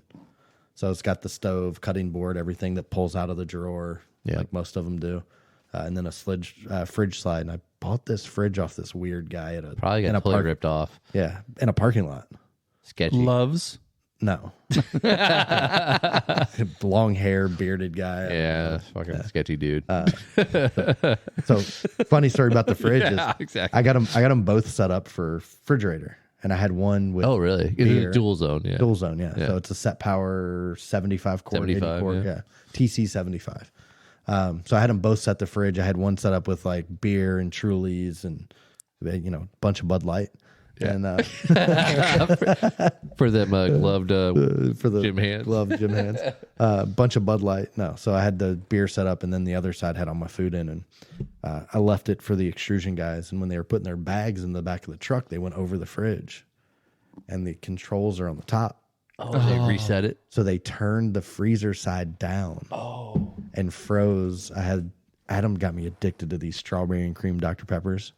So I had one of those. Good. Oh, that's right. I saw that addiction. Yeah, center console fridge. I got the Dometic center console fridge, and I had one in there. So one of them exploded in my cooler. Oh.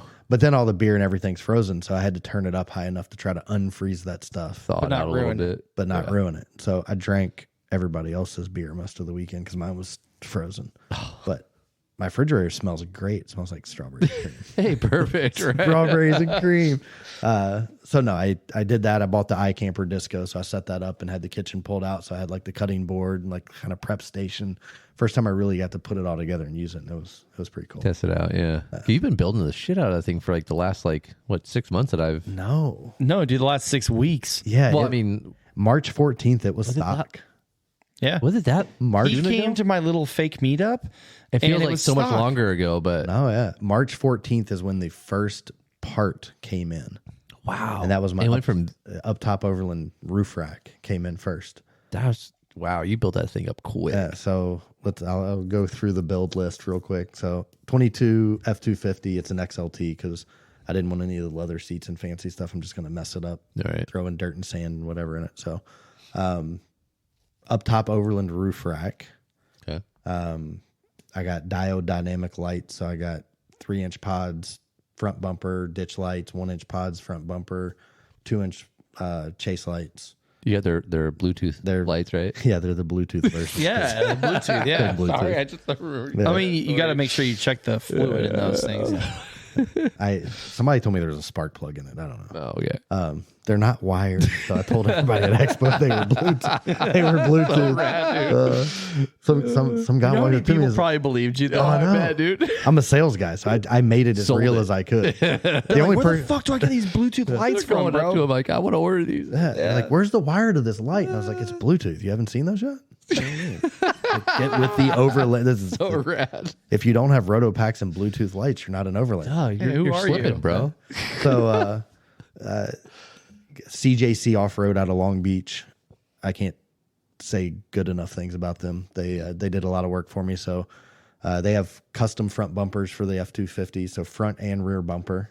So James Porter, I know you're listening. Yeah, He's got Well, a. he came to the fake meetup too. Oh, did he? is that the guy with the big F? the big white. Yeah. Yeah. He's already got like over 100,000 miles. I think he's only had it for Dude, like he 2 drives that years, thing a year and a half. all over the country. Oh yeah, it's Yeah. jacked up. It's big. He's got the rig swing like you got on the Yeah, His is a rig. diesel though. Yeah.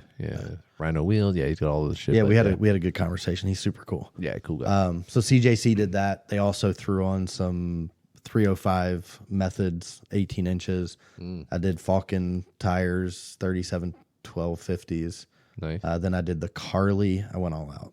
I went a little too much, I think. Go big or go home. Hell yeah. So I did the Carly E-Venture system, which is the electronic suspension. Oh, 1,000 times a minute. It is reading throttle and brake input and road input to adjust the shocks. really? And then it's got the dial, the SDI click system, so I can change it from street mode to Baja mode or rock crawl mode.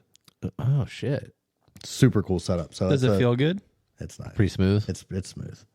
I want to go bomb the desert.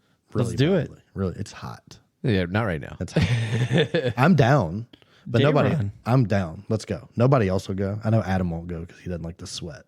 Just keep the AC up. I hate sweating just too. don't get That's out why of I the got truck. AC. Does he have AC in his car? Ooh, that's true.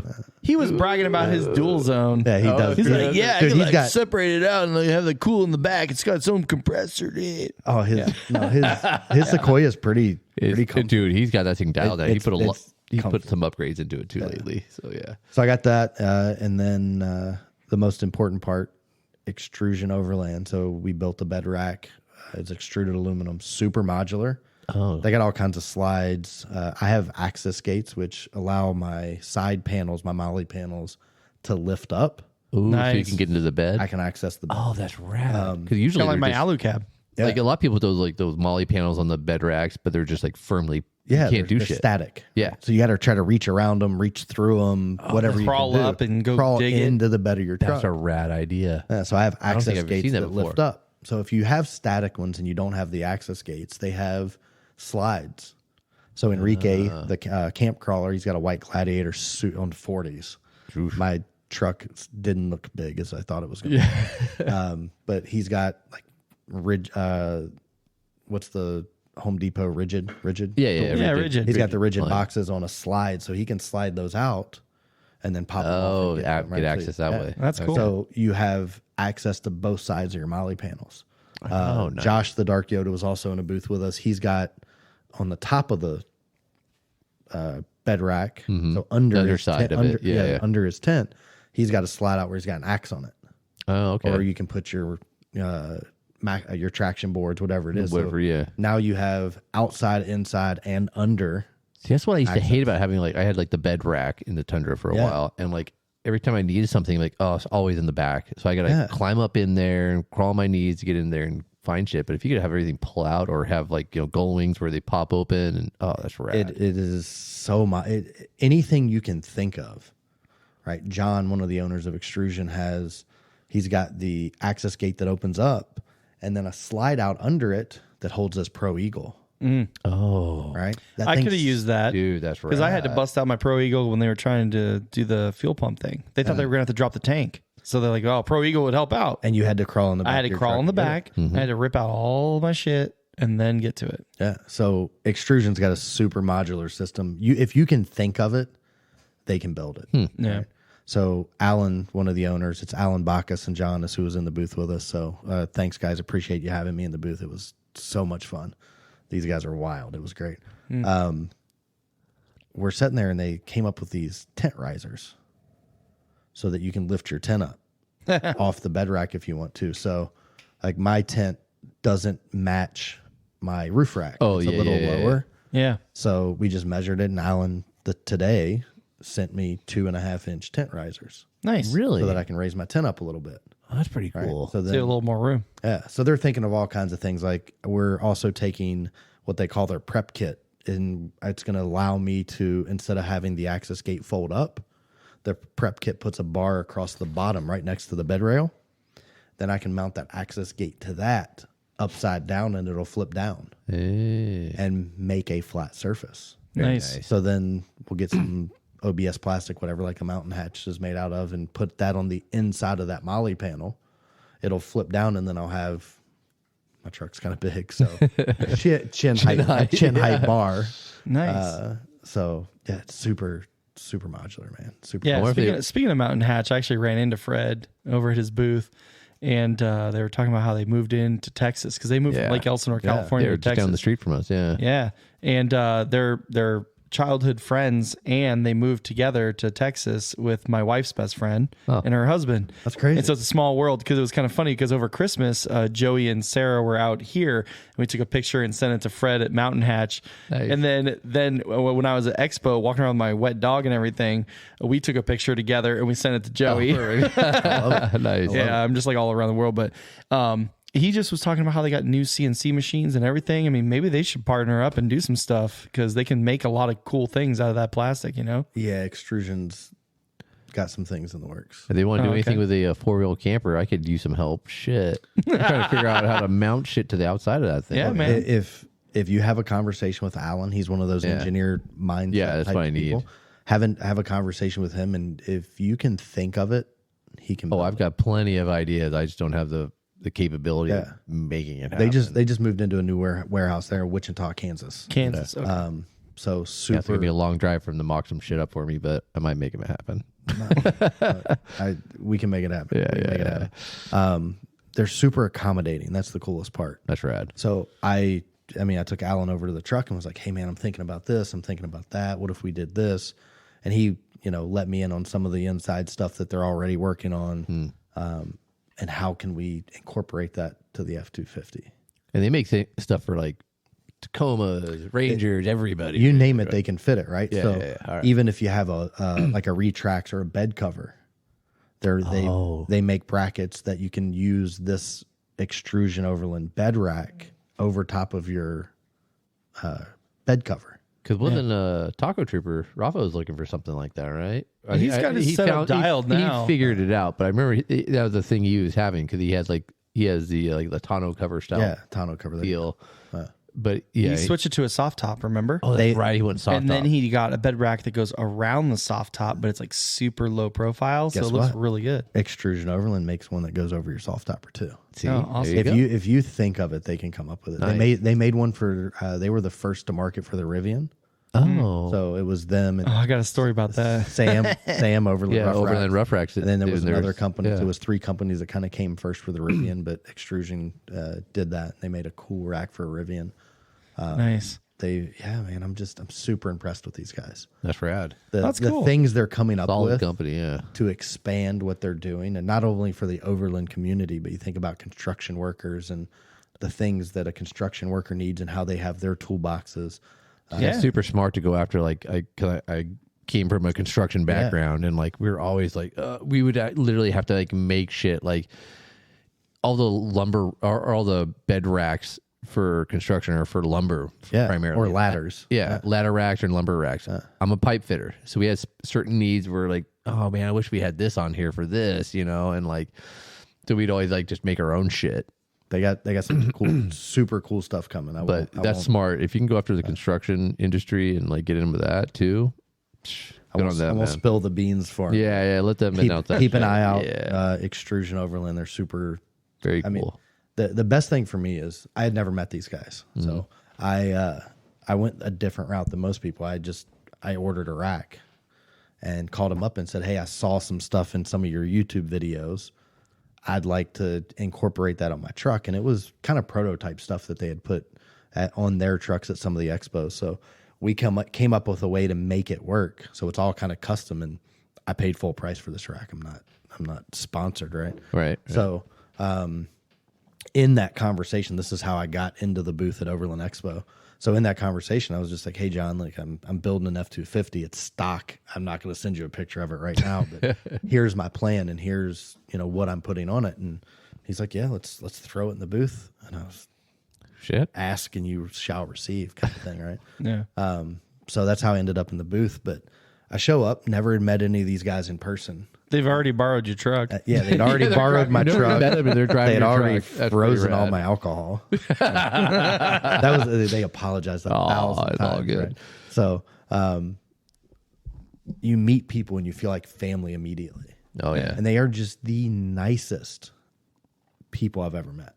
Very cool. And I met a lot of people at Expo, and there's a lot of cockiness in that industry, egos, right? yeah. The egos. Yeah. These guys have none of that. That's cool. And I kind of went through their business plan with, how many racks did you expect to sell versus what they're selling and what their growth model was, and just how amazing they were through that whole process and that conversation and what they've gone and where they want to go and how humble they are. It's just, it's amazing. I get chills. Awesome. I get chills talking about it because they're just super, super genuine people. We'll have to get them on the podcast. We got to call them. I love those stories just because like those are like the ones you want to support. 1,000%. You know what I mean? I thought about going flatbed and doing a lot of, like the Utes or the those styles on the back of the F-250 because it's bigger, right? Yeah, can handle it. Yeah, but I'll never switch now. Yeah, I'm sold, 100% sold. Well, your shit's pretty dialed in right now. So. It's gonna change. It's gonna change. You can never leave it alone. If you're looking for parts that I have on my truck, they're gonna be up for sale, or maybe we'll do a giveaway. Maybe I got a roof rack I might be getting rid of in the next 6 months. like a cab roof rack. Yeah, like a brand new up top Overland roof rack might be getting replaced. Nice. So, hell yeah, man. That's awesome. So, you obviously got a good rack set up. You got a good kitchen set up. You got good suspension. You got good tires and wheels. What else you got going on, man? You mentioned like a refrigerator in your center console. Yeah, so I got the Dometic console fridge. How big is that? It holds your center console. It holds a 12-pack. Yeah, I was just It holds 12 Diet Dr. Peppers. Yeah, Not the mini cans. Not the mini cans. Yeah. I do like the 50 mini cans though. I do too. They make your hands look bigger. Not only that, not only that, it's portion control. yeah. Yeah, I don't have any of that. Mom. That doesn't. Look, I don't follow those rules. Yeah, no, like the F-250s and like the Tundra, they have huge freaking center console boxes, man. Yeah, so it's You a can fit cool a shit ton in there. It's literally they give you a template and you take a 3.5 inch circular hole saw, whatever it is, and you drill a hole through plastic so that you can put their fan in. Oh, okay. You plug it in to the refrigerator and you drop it in. There's a 12-volt cigarette lighter plug in there, but it's not insulated. It's insulated. Yeah, no, it's like a little mini fridge. It's a real refrigerator. You drop your No. I know. Oh, okay. So wait, hold on. I'm trying to figure this out. So basically, there's a refrigerator with insulated walls on the inside that slips into that drops. Yeah, basically console? like your center console, you have the lid on top. Yeah. You open that up, and inside is a cooler. Basically. Yeah, but you slip that in. Yeah, Yeah, it's You a drop don't in. use the existing. No, it's a center drop console. in. It's Yeah. a refrigerator. Not Okay. it's a real refrigerator with condensed everything that comes in a refrigerator. Okay, that's what I was wondering because It I just didn't know if drops you in. just put a fan in there. No, No, it's a whole drop in system. And How much was that? Just curious. I got a deal I found it on Amazon Oh, on a special for like $440. Okay, not Like bad. that. It's a good deal. I mean, For some road it's sodas. bougie. Yeah, Yeah, That's extra. I That's got- very bougie extra setup. for I got sure, some dude. Yeah. Dr. Peppers and some sour gummy bears or something in there. Yeah, that's kind of nice. I like- Gummy bears in a refrigerator is not the same because then they become hard, right? They keeps their consistency though, because if you leave your truck parked in the sun, yeah, it depends on where you're. they at. all melt together. Yeah, you just one blob of them. Yeah. I've had that where we get to camp. Like I brought like gummy bears for the kids, and I come back. It was like probably It's a one big ball of yeah, gummy. just this big melted slab of gummy. Cut it with your Yeah, knife. take a bite out, kids. Fuck it, yeah. But I also have so I got a 50-watt Renogy charger, DC Nice. to DC charger, 100 amp hour battery, Very cool. so that'll run the fridge. You don't have any solar going on otherwise, do you? Not yet.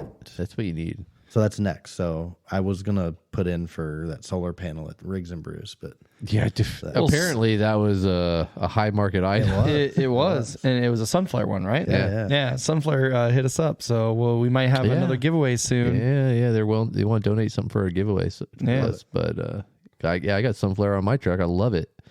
Been Yeah. great. yeah. So that's one of the next additions. I would say the thing I use the most and that I'm most excited about in the whole build is the center console fridge. For sure.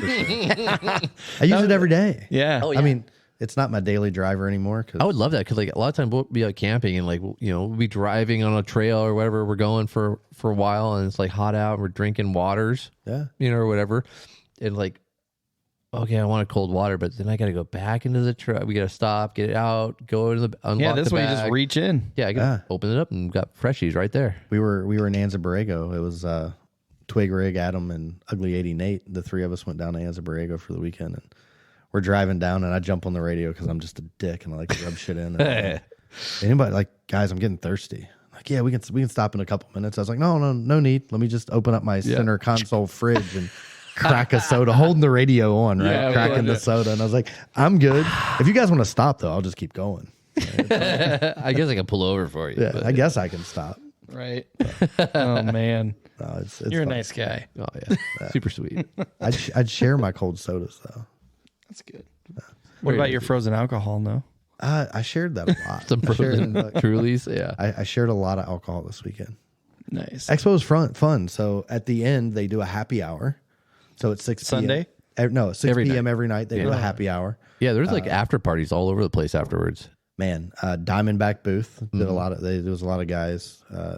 Talon Sai and Last Line of Defense Mike and LOD. Zach Deal. Those guys were all hanging around. Overland Chef, I think, is Jesse's Instagram. But he's like a James Beard or whatever nominated chef. Mm-hmm. And you want to talk about some of the best pizza ever. This guy was just cooking up, so a bunch of people hanging around with him afterwards. But we just walked around and found people with fire pits. We hung out in the Toyo tires. Yeah, he's kind of like almost like bar hopping, but at expo hopping. Yeah, I'm the guy that'll just walk up. I was cold. I mean, and Yeah. I was with Chase and Leah, and we would get cold, and I would say, I'm going to go talk to these people. They have fire. And they got a fire. Yeah. And that's kind of what we did Friday night. Saturday night, I just cooked dinner we went to the happy hour for a little bit, and then I just cooked dinner, and I called it early Saturday because I was pretty hungover all day, and it was hot. And Expo can wear you out. Just walking around, seeing everything, talking to everybody. Like, by the end of the day, you're exhausted. yeah, and it's being in the booth is different because Yeah, you're working. yeah, Talking to people. Yeah. I talked about my truck. I like to talk about myself and my truck, and that's easy. But you say the same elevator pitch, Dude, over 4,500 over times. again. Yeah. So it was fun though. It was an experience. Yeah, you get to meet a lot of cool people. Yeah. Make new friends, all that. I made a stuff. lot of friends. I think I got. I won't mention the company yet, but I may have some custom designed wheels coming. Nice. Ooh. So there was a booth right next to ours, and I talked to the guy for a little bit, and he wants design. He's the owner of this wheel company, and he's going to come out with 3 new designs, and he asked for some input, and we're going to put them on my truck first. So we'll see if that pans out. Yeah, it'll be cool. Then I have Apache boxes, so everybody does Pelican cases. Yeah. Apache boxes. Whatever. So how do you mount yours? Mm-hmm. You drill through them. Yeah, you drill through them. Yeah, right. So Connor with the mounting company has a quick release system that's lockable. Shit. So he's going to send me 2 of those. So I got to check those out. Dude, they're so I have sweet. Apache boxes on all my shit. Yeah. So you mount a plate on the inside of the box. Okay. And then that mounts to the Just sandwiches it basically. Sandwiches the box between that and a plate you mount on the back of the box. Okay. So that's how you mount the system to the case. Then you mount it's got a little V at the bottom, and then it's got a little quick release at the top. Yeah. And you can mount it sideways. I got to mount mine sideways, but then the plate that's on the back of the box clicks into that. Okay. And then it's got a hole for a padlock. Oh, very cool. So super cool, because do you want to leave your Pelican cases, Apache boxes, whatever you have on the side or in your truck, right? And you can do it on the top for the big ones on the top. And it's got 3 or 4 different sizes. So he's going to send me a couple of those. What was that? The company? The name? mounting company. Mounting company. I'll have to check that out. Let me look pretty that up. straightforward. I want to make sure. Right? Yeah. I want to make sure I'm giving Connor the right shit. Like on the Land Rover, I have 2 Apaches on the roof, and it's a bitch. Like and then I'm trying to figure out ways to store shit on the Tundra, and if I could quickly disconnect it and shit like that, dude, it'd be a red idea. It's super sweet. So the Instagram is the mounting company. All right, no underscores, no periods, just the mounting company. Easy. He was in a booth, and Enrique, the camp crawler that was in the booth with me, has them on that slide. So he's got the rigid boxes.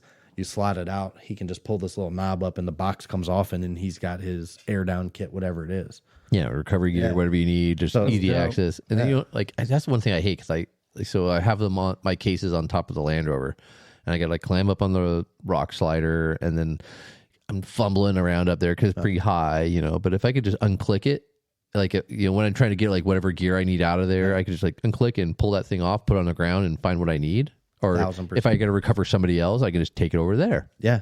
Take the whole box. I don't have to pull pieces out and shit. I gotta open mine up, move everything that's in it, and unscrew it to take it off the truck. Yeah. And then you got to line all those screws back up and whatever. So this just makes it super convenient. So he's going to send me a couple, and I'm going to call him tomorrow and figure out what we can do. But I'll be installing a couple of those. So check them out on the Instagram. And very cool. Yeah, but the mounting company, they're super dope.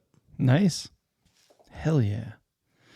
Well, Expo, what else? Any of I know, because Ben's in the dog market here. You run any cool? Oh yeah, let me talk about that. So, the good doctor. That's just what we'll call her. Mm-hmm. So I met a couple people that do. It's called. And they had a booth. They had a booth. I was literally walking in saying, "Hey," because I was trying to find my dog jacket. Did you have the map that showed you all? I didn't want to download a map. They weren't selling dog gear. Oh, so that's what I was looking for. Yeah, so you would have just walked by because it was a small booth. It wasn't advertised as. They were in one of the buildings, but it's far_fetched_adventures. Far-fetched adventures. Far-fetched adventures. All right. Stacy is the regular vet, so she does canine stuff. Leah is the equestrian vet. Okay. And then Pam is one of their people that were in the company. So it's 3 of them. What they've made, and this is the coolest thing, because I come from an EMT background, ski patrol, backcountry search and rescue and stuff. They have a dog first aid kit. Mm-hmm. Which I ordered one online and then doctored it up myself to keep in the truck. I have a 5-month-old puppy that goes with me. How big is he, by the way? He's getting a little bigger. How much does he weigh? I have no idea. No idea. Because when I saw him, he was like a little thing. Yeah, you met him when he's like a pup. In my 25 pounds. He was 25 pounds then? Yeah. He's probably as big as your female. Coop. Or, a female? She's 35, 37. He's probably right in there. Okay.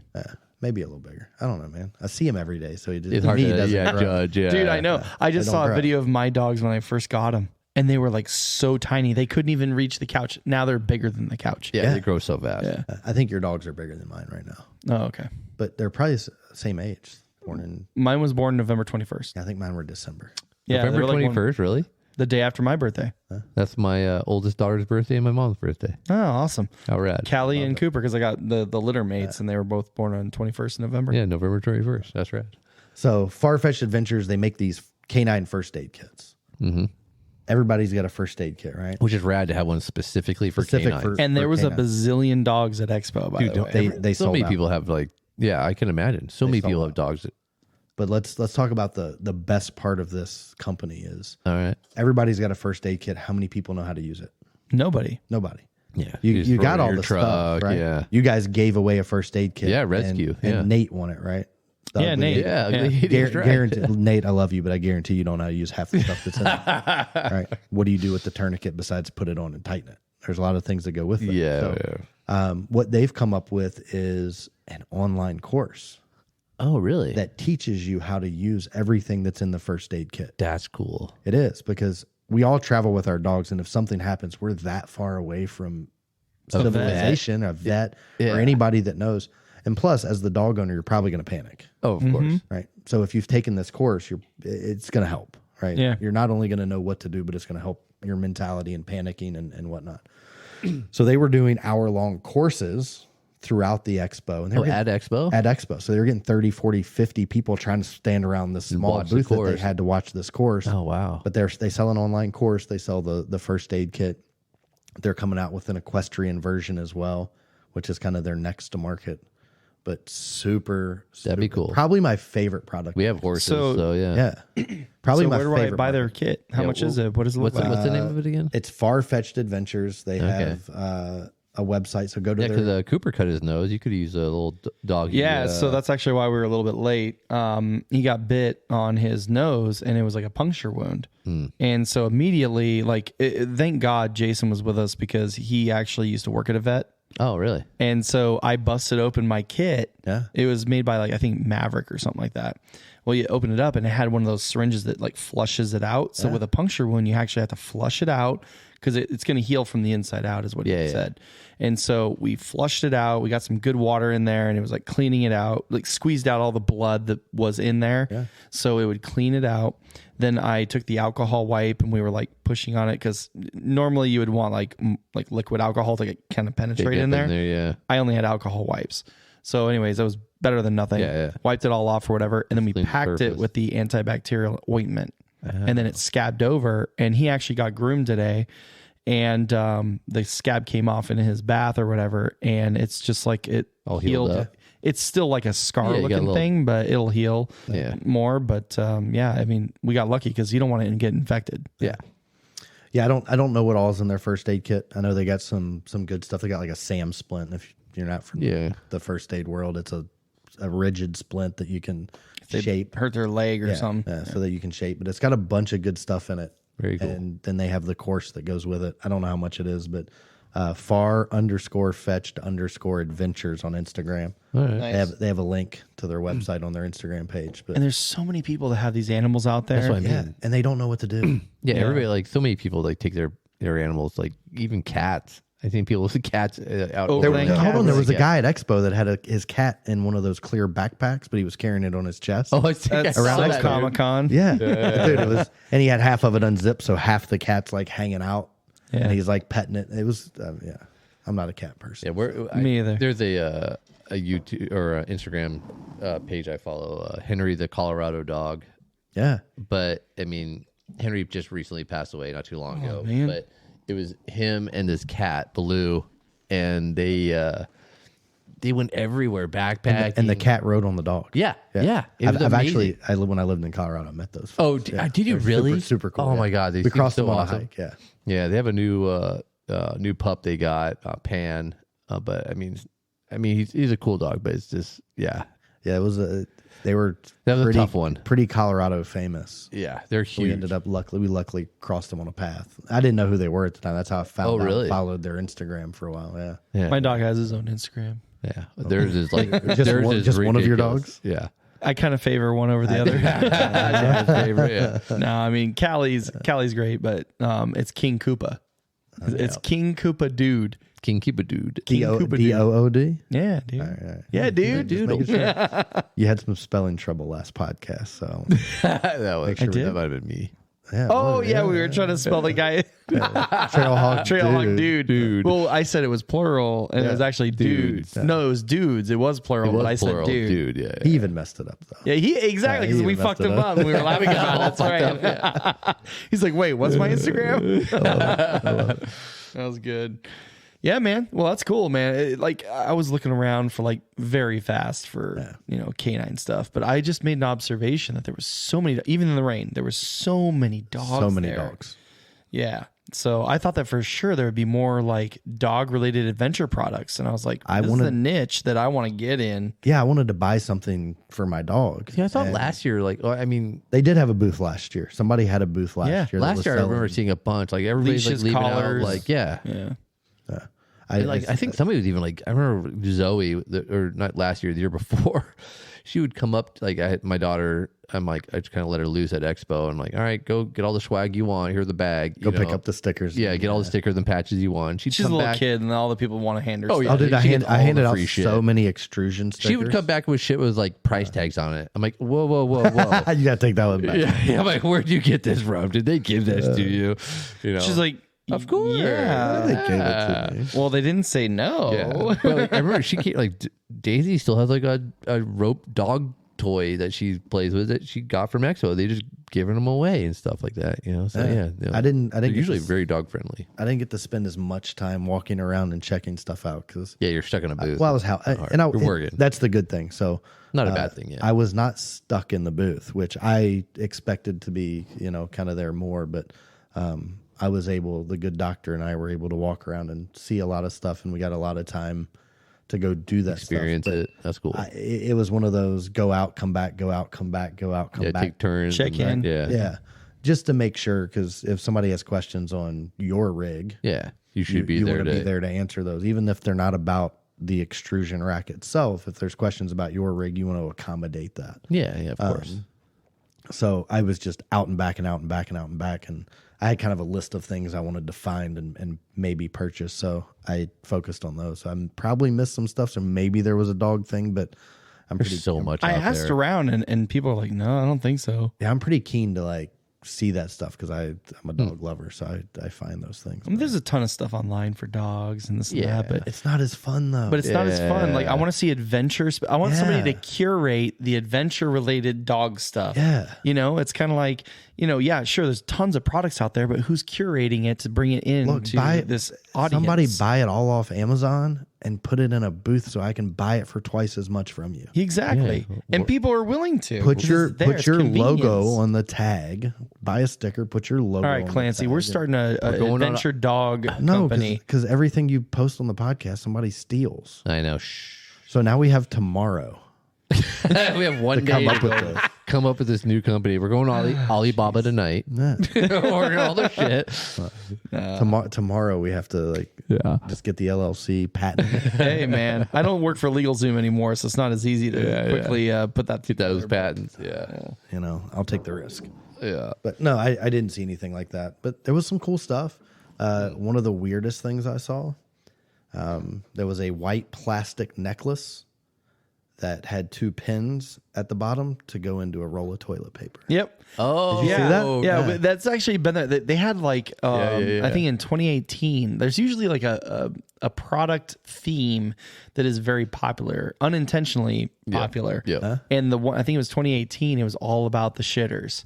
I even saw the Thunderbox. Yeah, I saw a couple again. of them. Yeah, but then they had the crab strap, and then they had because Jeff, Chef Jeff, he has one. He has one, and the most hilarious thing was when his dad's like, "Hey, I gotta take a shit. Can I borrow your thing?" We were on Thomas Mountain, dude, and then he walked around his old dad with his toilet paper on a sling. Yeah, it's that shit that makes money that you never think. Dude, about. stupid little shit like that. Yeah. Who made this? Who made the straw? Yeah, somebody had a thing. A regular straw. That's what I mean. That you get every day. at McDonald's. Like, who invented that? Who thought about that? I'm gonna make this tube that I can suck my drink up through. Cause I can't be bothered to actually sip it. You can't tip it. I can't tip this glass. I gotta sip it. Right? It's the stupid shit that ends up making money. And so I saw that booth and I just laughed because I got a shovel mounted on the side of the truck that I'm gonna go dig my hole. Yeah. And the handle of the shovel just fits right into the roll of toilet paper. So I just shove it right on there and throw it over my shoulder and off to the races I go. Yeah. Nice. So you're how many Overland Expos have you been to?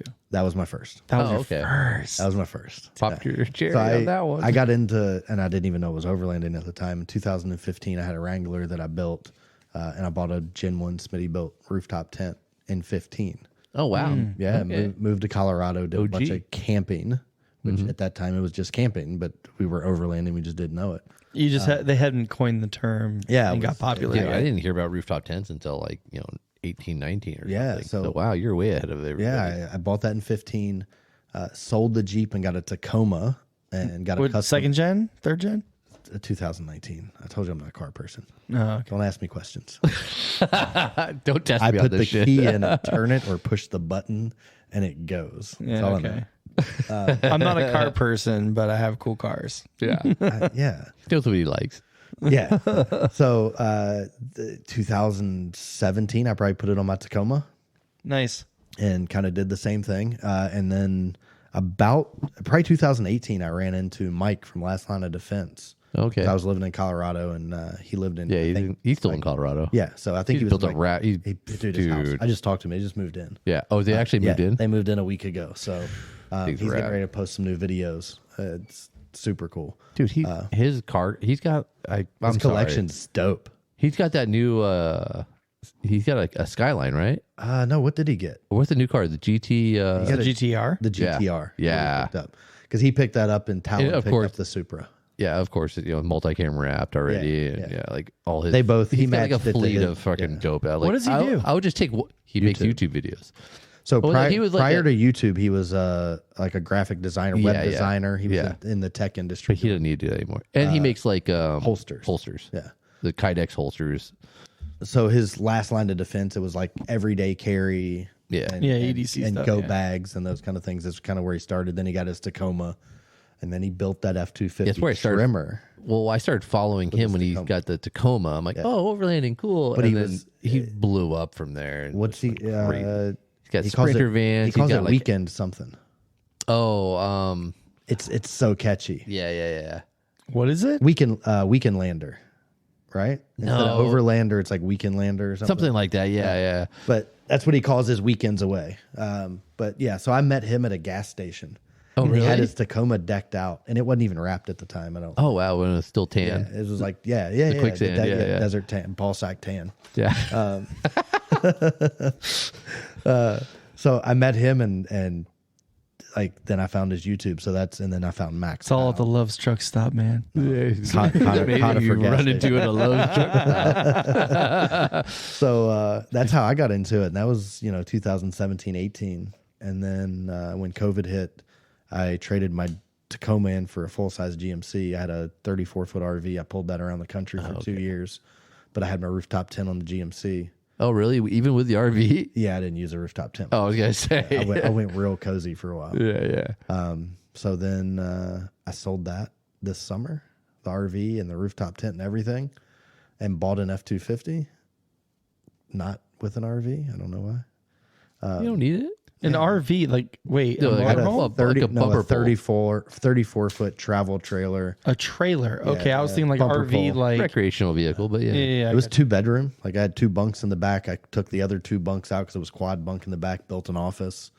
Had a big slide out kitchen, bath. Had the queen bedroom. It was legit, and I remodeled the whole thing, so it was cool. Nice. But I sold it right when I bought the F-250. But I bought the F-250 to make it easier towing it, and then I sold it. So I just had this F-250 and woke up. My birthday's January 8th. Woke up at 41 years old and decided January 10th I was going to build an Overland rig. Little midlife crisis. Yeah, we'll call it that. Is that the midlife crisis or is the Mustang the midlife? Yeah, right. Yeah.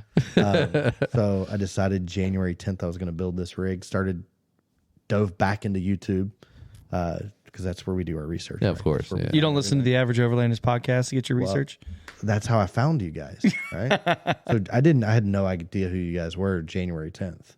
Okay. And I forget how I came across you guys, but somebody that I just started following a bunch of people on Instagram and YouTube and found you guys. And who did I meet first? Probably me. I met Jared first. Yeah. And that's when I bought your cooler. Yeah, or your fridge. Temecula. Yeah. So at the Temecula thing, rigs at the ranch. Yeah. Yeah. Because I was going to buy your set power. So you bought the orange one because you like the orange. Yeah. Because it was sitting in here. I was like, what are you going to do with it? And he's like, I don't know, sell it. I was like, what are you asking for it? And I forgot what he had said, but I had like $400 cash in my pocket. And I was like, I'll buy it for $400, but I'm a little short. And he's like, nah. I shorted him a penny. Yeah, he got me on $1. No, was it $1 or a penny? I think it was $1. I'm like, oh, yeah. So you owe him $1. No. Well, no. I'm like, I'll $4.50. He's like, I'll give you like $4.49. $4.49. I'm like, shit, all right. I short everybody like $1 or a penny. Just so you feel like you can win. Just because. No, because it's just money I'm making back. Give me that $1, bro. If I do that 100, if I do that 100 times, I make $100. $100 right there. Yeah. Fuck it. And you'll get like half a tank of gas. Yeah. Let's be real. So yeah, January 10th, I decided I was going to build an Overland rig and ordered some parts sometime in February. First part showed up March 14th. And then, May 17th, I'm in a rig at the Overland Expo. Like 2 months to like get this whole build put together, slap it together. Yeah. Cinco de Mayo, you were at my house with a bunch of Overlanders. Yeah, right. And Allie Ventures and I were talking about that at your party, and she's like, "You kind of came out of nowhere and just threw yourself headfirst into the friend group." Yeah. And my thing was, it's super easy to do when it's all good people. Yeah. Right? Yeah, you fit right in. You guys are such good, genuine people. Oh, well, thank you. And I think somebody was talking about you being the catalyst between Adam and I's bromance. I was gonna mention that. How did you meet Adam, by the way? At Temecula, I knew 0 people. So I like you and Adam, I was wondering, I'm like, did you and Adam know each other from before? Because you guys are just like no, such BFFs, dude. Like, it's so happened. Funny. I think Land Beaver, Norm. Yeah, Norm. Yeah. I guess I met him at that event as well. But same time, yeah. We all met up at that one time, yeah. Yeah, we were messaging back and forth on Instagram, and I was like, "Yeah, man, I'm going to look at an Iceco fridge or something this weekend." And he's like, "Oh, Jared from the Average Overlanders has one." So I sent you a DM. That's right. Right. And you were like, "Well, I'm going to be at this event, but I'm only going to be there for like an hour." And I was like, "I'll be there." Yeah. Right. So I showed up, bought it. I met Norm in person, met Adam. You met the whole crew. Met Tom, Mad Yeti. Yeah. Met everybody. So, yeah, Tom and I become good buddies. He was in the booth across from us, so we got to spend some time together. He Airbnb'd. I knew he would. He told me one night he was going out to dinner with some people, and he's like, "Yeah, I'm going to come back. So the next day I was like, "Man, I waited for like 3 hours for you to come back. And you never came back." The vlog, man. Right, I know, the crowd all night. So I met everybody, and then you posted about the little coffee meetup. It actually ended up being a good turnout. It was great. And I came out in the stock F250. I remember that, but you had your dog done. set up in the back a little bit. That was the first thing I did was did the one, it's like a 60-40, is that what they call that seat? Little split, yeah.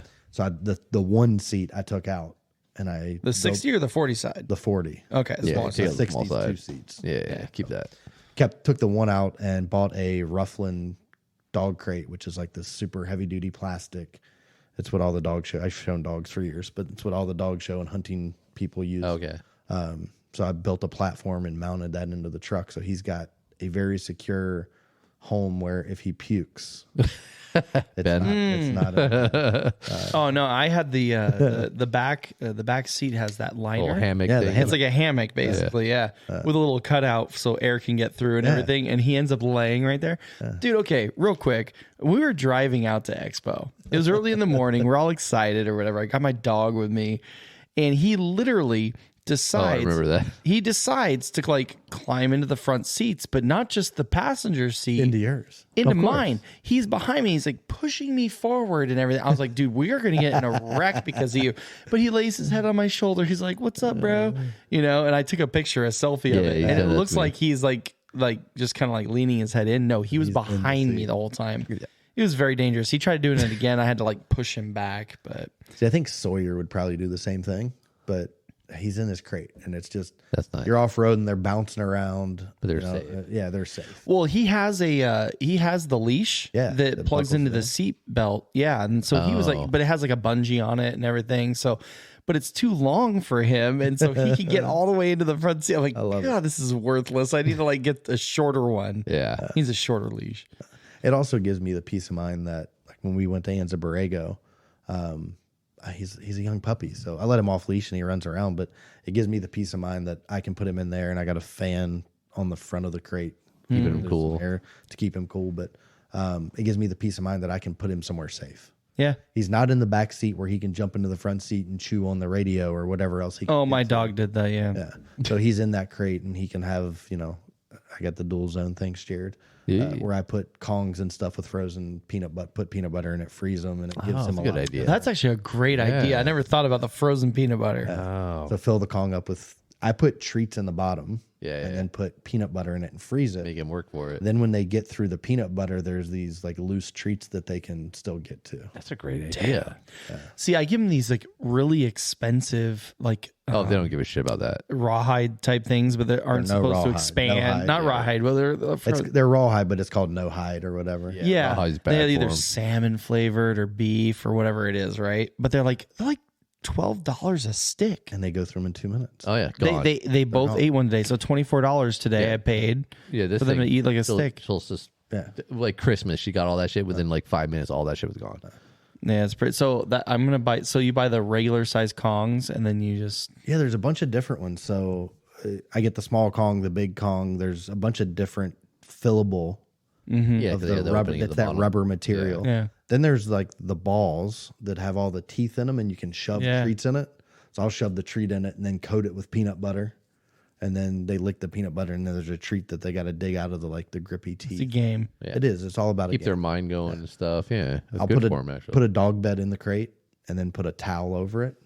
But between the dog crate and the towel, you put a couple treats. Oh, So then when they're done with this Kong and they've moved this towel around, they're like searching for these treats. So Nice. now, if you have a dog that digs, Yes. we won't go. Dug there. a hole in my I know, carpet I the other heard, night. I heard. If you had a dog that digs, that might not be a good idea. I found out she doesn't dig. You know what she does? She bites the carpet. Ooh, She bites and pulls because I caught her, and she's biting and pulling. teasing on it. Yeah. She was like biting it, lifting it up, biting it, lifting it up. And so she made this like circular hole. I thought she had dug. No, she had bit it and pulled it out. I showed a bloodhound that dug a hole through the plastic bottom of his crate, and then in that shit, really? in the bottom of the crate they have the big squares, right, Yeah. the metal, and so a perfect square he had dug through the carpet in that perfect square. Jeez. Fine. Yeah, Daisy's trying to like get attention right now. Sorry. I'm a dog person. Yeah, she can tell. She's like, yeah, you're petting me. I'm just gonna annoy the shit out of you. Yeah. It's the peanut butter. Well, she was over here. she's like, she was over here earlier, and she's like, "Give me Yeah, eyes." like, hey, nudging. Yeah. I'm over here talking about peanut butter. She's like, yo, what's up? Yeah, I got you. What about the peanut butter Kong things, bro? Yeah, so I'm gonna totally gonna do that because like I was saying, like those sticks are like $12 a piece at Petco because they're like, oh, they don't expand in their stomachs and yada yada yada. Yeah. It's like, okay, cool. Yeah, because rawhide's bad for dogs. The peanut butter Kong it doesn't last that long. Yeah, yeah, So it's it's a not quick- like a long entertainment, but I have 5 or 6 of them, so I just keep all of them in the Rotating freezer. them out, yeah. And then every day when I leave, I put my dog in his kennel and give him like one of the little biscuit bones, whatever. And then I come back a couple minutes later and throw the frozen treat in for him. Oh, nice. And that gives him like a couple different Things to do. things to do. Now, what Keep kind of dog occupied. is it again? He's a Nova Scotia duck tolling retriever. I remember you Whoa. told me. I remember it being wild. He's That's a cute dog. mouthful He's super right cool. there. Yeah. He's super cool. He's Are you gonna bring him on Saturday? I can, yeah. Bring him because I'm bringing Cooper. All right, Where are we perfect. going? To the Temecula. Well, that meetup. was our plug. Oh. That was our one plug. We're going to the Temecula Overland meetup at Rival Coffee. Yeah, and what Marietta. time does it start? In Marietta? I think it's 9. 9 a.m.? Yeah, 9 a.m. Okay. So we're going to have a long night at Mavericks and then Yeah. why don't you just stay at our house or something, dude? Because I'm on the way and you don't have to I go could all the do way that. home. Just bring your dog, man. Can I pop my tent in your driveway? Yay. Sure, man. Why not? It's so comfortable. I want to sleep in it. Fuck it. Dude, I don't care. I love it. So Yeah. it's the wedge style, but on the wedge Yeah, the smaller port. Yeah, the smaller port of the wedge. It actually comes up a little bit. It pops up. Yeah, so it gives you like a 6 or 7 inch. Well, to be level, don't park in my driveway, but park on the side right there, and then just come in, take a shower, and then we'll go, man. Shower. You know what I bought at Overland Expo? Uh-oh. You're gonna shower and all my neighbors gonna be staring at you, right? No, I bought shower pouches. Oh, yes, there you buddy. go. I bought 5 of them. I bought the bamboo. I was thinking different cucumber, flavors. the citrus. Hell yeah, Right? man. And I gave them. I gave one away to the good doctor, and she came back and said she feels clean. It's not soapy. Yeah. It's not sticky. Did you heat it up, the water? I didn't. I just pulled it out of the pouch and used it because it was brand Hot, new. yeah.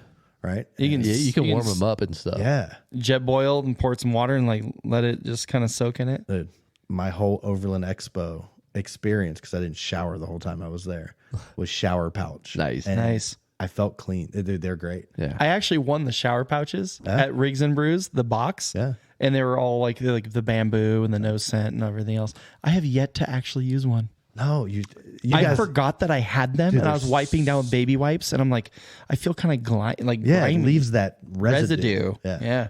Yeah, I didn't. I have like 3 of them he gave me at the last meetup, and we had them with us in Death Valley, and I should have used them, but like Jess had some just the body wipes, and she's like, "Oh, here." I'm like, "Oh, okay, cool." And I totally forgot I had those. I'm like, dude, I should have used those. These things are amazing. Yeah. I'll give you the one bit of advice though: wash top to bottom. Oh yeah. Yeah. Oh yeah. Always, dude. Yeah. Pits, then ass. Yeah, As you go down, you know what I'm saying? Work your way down. top Pits, to ass, bottom. feet. Top to bottom. Top to bottom.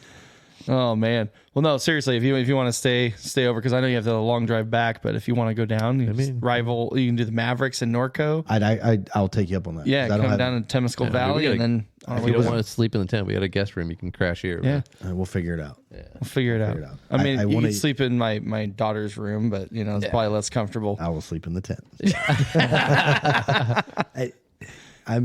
I'm addicted to, like I said, I like staying in Love's truck stops. Yeah, dude. So sleeping in the tent is kind of my thing. It's fun. Yeah. It's an adventure. If Why I'm not? gonna have it, I got to use it. It's I don't my go to- neighborhood's quiet too, so it'll be perfect. I don't go to Airbnbs. Yeah. Are you really overlanding?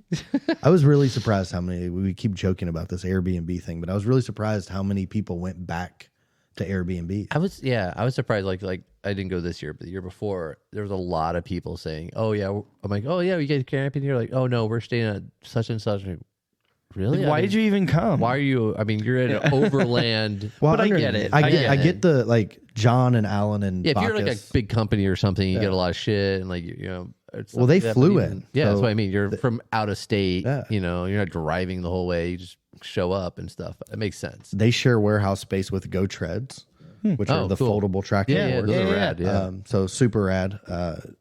Stay tuned. I wouldn't mind getting a pair of those out. Yeah, Really. so- Those are the ones where they do like the huge fire truck on it and everything, all their marketing. yeah. Yeah, that's dope. Yeah, 'cause I have the traction. I have a pair of traction. I want the boards. Go Treads, and they fold Yeah, down they into like a pack cube. down so much better. And then I ran into a company. Shit, I can't remember the name of their company. Who actually make these carry bags for them. Yeah. So if you have the 4800 Apache box, Oh, they fit in there. perfectly. Nice, Stay tuned. There might be something coming from Pacific Northwest Expo. nice. So we'll see. We'll see what that does. But they share warehouse space with them. So Go Tread drove out and carried anything Extrusion needed. Then Xtrusion, Alan, John, and Bacchus flew out. So obviously, in that situation, have an Airbnb. You don't have any. You don't have an option, right? But it's these guys that have their YouTube channels and They they're have like a Overlanders. GX460 Yeah. Lexus, and they're There's like out there with Sprinter an alley van. cab or Well, Sprinter van. Yeah, and then they go to an Airbnb and they leave their rig that it's built to live in, sitting there empty. And Yeah. I'm like, no, I'm You have a staying. tent on that thing. Why not staying use in it? mine. Yeah. Yeah. Be about that life. So I like Talon stayed in his. Good on him. He was right across from us, so I saw him crawling out of his tent one morning. So at least one night he stayed. But like, yeah, people just packed up, put their tent they got their tents up, everything for the show. They're literally ready to go. They pack it down and drive to the Airbnb and come back by 7 a.m. the next morning. That seems like more work. Just stay there, wake up, and yeah. Yeah, personally, get I it, mean, like- I like camping, man. I can't not. I get like Josh, the Dark Yoda, super cool guy. Check his YouTube out. His wife's 6 months pregnant. And she was there. They have 2 Bernese mountain dogs. One of them's a puppy. You don't want to camp. Yeah, it's big. Yeah, so they brought they brought everybody to the expo. So he went and stayed in the Airbnb with them. So that made I can see that. I just think it's funny when like there's like groups like what we had, right? Yeah. It was like me, Adam, and and then Ugly 80 and everybody else. Imagine if we just rented an Airbnb just to party in. It's like the whole point, and we were talking about this because we only went to Expo for like 30 minutes to 2 hours max between all of us, right? And Adam even said, because I originally said it, and Adam reminded me that I said it. He's like, dude, it's not about Expo. Expo is just an excuse to get everybody together to go out there. Yeah. And it's really about that journey and that trip and the trails and everything that we did. And it reminded me of that. And I was like, yeah, that's why we're out here. I'm not here for Expo. Yeah. I've literally seen Expo like 5,000 times, or either in person or on the internet. I've seen all these companies, it's more about experiencing the wild with the people, the food. We had Friday Fiesta night. Food. Yeah, man. Dude, I am so stoked about Overland Spices, man. Dude, he just texted me and he goes, they sounded really excited. I said, dude, this is something that they've been talking about a couple times. I love their shit, dude. It's awesome. Rad. I actually got these new from Costco because Mike Flatbed Tundra, he sent me this link to these Costco cases. Yeah. And I'm so glad he did because I had the Plano boxes. I saw those. I redid my whole kit to fit in those smaller ones. And they have these like zippable pouches. They have 4 of them on the lid, on the other side of the lid. Room cases has those. Exactly. And so I put all my spices in there and I put my Overland Spices. The 3 sit right next to each other. Right there. You have the snorkel, you have the triple locked, and you have the intense. Perfect. And they all just sit right there. And then I have all my other like spices, rubs, salts, peppers, all that kind of stuff. But he sent me that link and I bought those boxes. So I redid everything, and I can't wait to do our Little Smokies camp out. Hopefully he can be a part of that, and we'll make that happen. Yeah, I'll make that happen for you. Yeah, that's awesome. Tate's super cool. Yeah, he seems like a rag. When he said Tate, I was like, This isn't fucking. What's it? Andrew Tate? Is it? I was like, wait, Top G. Yeah, it's funny because we've been texting back and forth yesterday and today about when we're gonna record and how it's gonna work and and what he wanted to do, and he's like, I'll get him an affiliate code, and I was like, look, man, these are good people, so let's. No, I appreciate it, man. Thanks for putting that. It was a great surprise, man. Yeah, that was fun. I can bring a bottle of whiskey, but that's easy. Oh yeah, thank you. By the way, tell us what whiskey you brought. Dude, we're drinking some High West. Dude, we got half this bottle gone of High West double rye, baby. I had 1.5. I had 1.5. We've been topping off. I topped off. That was my half.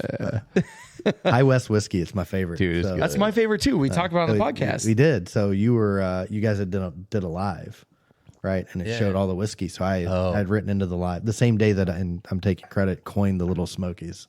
I was the comment that started that name. Oh, that's right. Was that? I thought it was Norm. No, it was me. It was you? Yeah, we had the live. Did we post it? We're going to have to go back. Yeah, anyway. We added it. Look, either way, Little Smokies. Fact check me. I came up with Little Smokies. Because you were talking about the girls. Well, you're coming then, right? Yeah. I mean. Absolutely. Okay, because you said you're good at cooking. So you got to enter in, man. I don't know if I'll do that. What do you mean? I want everybody else to win. He's like, I want to be a judge. I want to eat all the food. Ooh. No, motherfucker. I'm a judge. I'm eating the food. I'm in the judge. Yeah. Anyway, so I have in my camp kitchen, I have like the drawer that pulls out, and then in the drawer, the front of the drawer comes out with the stove and the cutting board. And then above that, there was some space. So I took out the Apache box pick and pull foam and made a little section that holds my silverware and my knives and all my spices. And I had extra room, so I made a little pick and pull cutout for my High West whiskey. In glass, right? You had like a glass and a High West whiskey? Yeah, so I took the glass out, and I have somebody called them dog bowls the other day. They're the red cups that you push and they expand. Oh, yeah, they pop. Expandables. Just like the dog bowls do. So I got 4 of those in there, but I take my High West whiskey everywhere with me. Dude, it's awesome. Dude, that's pretty dope. You showed me a picture of that earlier, and I'm like, I need to figure out a way to incorporate that into my shit. It's that little special touch that when you open that up and you're like, you don't want to cook, you see something like that just sitting there and you're like, all right, I'll have a glass of that and then I'm ready to go. Yeah, then I'm ready. Yeah. Yeah. And in the freezer part of my dual zone, I keep the big square whiskey. Oh, the ice cubes. Yeah, that's the way to go. Or frozen beer. Thanks. Yeah. Look, I'm blaming Bacchus from Extrusion Overland for that. He was the one that apologized and looked the most guilty. Everybody apologized. It's like the dog. Like, okay, which one of you dogs did it? And they're like, get mad. It was scours away. That's He's the last party. one to apologize and the one that looked the most guilty. So I'm just blaming him. Fair enough. Yeah. Even if it wasn't, it's his fault. Well, that's awesome. Well, we really appreciate you coming on, man. I mean, bringing this really nice whiskey. Yeah. Double rye, High West. Go check it out. Yeah. Oh man, they also have the Prairie whiskey, which is actually, you know, the Prairie. It's a bourbon. Yeah, I like that one too. Oh, okay. Yeah, they do a lot of seasonal stuff. So they have a s'mores whiskey. Oh yeah, that's pretty good. That might be interesting. Yeah, they do a bunch of seasonal runs, and if you can get into their seasonal runs, they have like a Jackrabbit something that's super good. It's like a Jackrabbit logo. I don't know what it's called. Huh. That's really my favorite, but. Nice. The Jackrabbit one? Yeah. You can't try it out. find it. I lived in Colorado, Virginia, Missouri. I've lived all over the last 6-8 or year, let's just say last year. Like Total Wine or Bevmo or something like that? I get that at Albertsons. Oh, yeah, I saw. Yeah, okay. I mean, that's what I was saying, like the seasonal ones, though. The seasonal ones you got to get on their website. Oh, okay, okay. And they can get pricey. These are more batch, like big batch. Yeah. I mean, if it's good and it's worth it, I don't mind pricey. Yeah, that's it's my favorite, but just to get that, that's smooth. It's been good. That's a $40 bottle, so it's relatively cheap, and it's not bad. That's not bad at all for what it is. Yeah, for sure. I've always liked High West. So, well, man, this has been awesome, man. Between the call, the surprise, the High West whiskey. I mean, shoot, dude, I'm just bummed I missed you in Arizona, but we were both there. Yeah, we were there, and in spirit. We see each other all the time here, so it's okay. I gave Adam a hard time. I was like, tell Ben that I'm not coming on the podcast. Tell him I'm really upset. So I think Adam kind of took it serious because he texted me. He's like, oh shit, really? He texted me later and he's like, so I talked to Ben and I know why he didn't come. Really? And it was wait. Oh yeah. He was like, I know why Ben didn't show up. Yeah, he goes, I know why Ben didn't come to see you, and you know, I hope you're not mad at him, but his dog was wet, and he gave me the whole story, right? I was like, dude, I was just joking, right? It was fun with you, dude. Adam's a sweetheart. He really cares about people, dude. Nicest, he's a great. I like that dude. I love him. Yeah, he's a good dude. I really like him. He's helped me out a lot, and I appreciate him. So that's, you know what? Let's get to some plugs, man. Let's plug them. My plugs. We're gonna plug the Twig Rig. Absolutely. We always talk about him. He's my man, dude. He's cool. No. Helped me out so much on my Mini Cooper. He's helped me out with stupid shit all the time. Like, he took me randomly. He took me on my first California overlanding trip. Oh, okay. To Anza Borrego. There you go. Oh, really? Here's the thing, dude. He just wants other people to have a good time. And he goes out of his way. Like, he literally went out of his way to help me with my Mini Cooper. Like, he was supposed to go buy a car that day and all this other stuff. And he's just like, no, I told you I'm a man of my word. I'm going to be there. And I was like, dude, I respect that and I appreciate that. So, because I said I was going to come and I bailed. Yeah, you were just going to come for the food. I was and coming for the tri-tip. I was going to smoke for tri-tip, but we didn't get time for that. He's like offered me he's like, I needed to pick up like a sheet of plywood for the camper build, and he's like, oh, I'll swing by and help you I'll pick it up for you and bring it. I'm like, okay, rad, thanks, dude. Like, and like he helped me out on multiple occasions for no fucking reason. You know what I mean? He's a rare breed, and, cool. and I really appreciate his friendship. Absolutely. Really good dude. So super,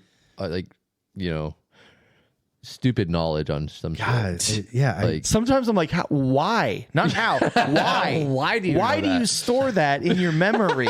I know nothing about cars, and he goes down these. It's rad because you guys are like the perfect fucking fit. Like, we're exact opposites with that, right? He's the encyclopedia, and I know nothing. Yeah. And he just starts talking, and I just zone out, close my eyes. It's like, where's my whiskey? Yeah.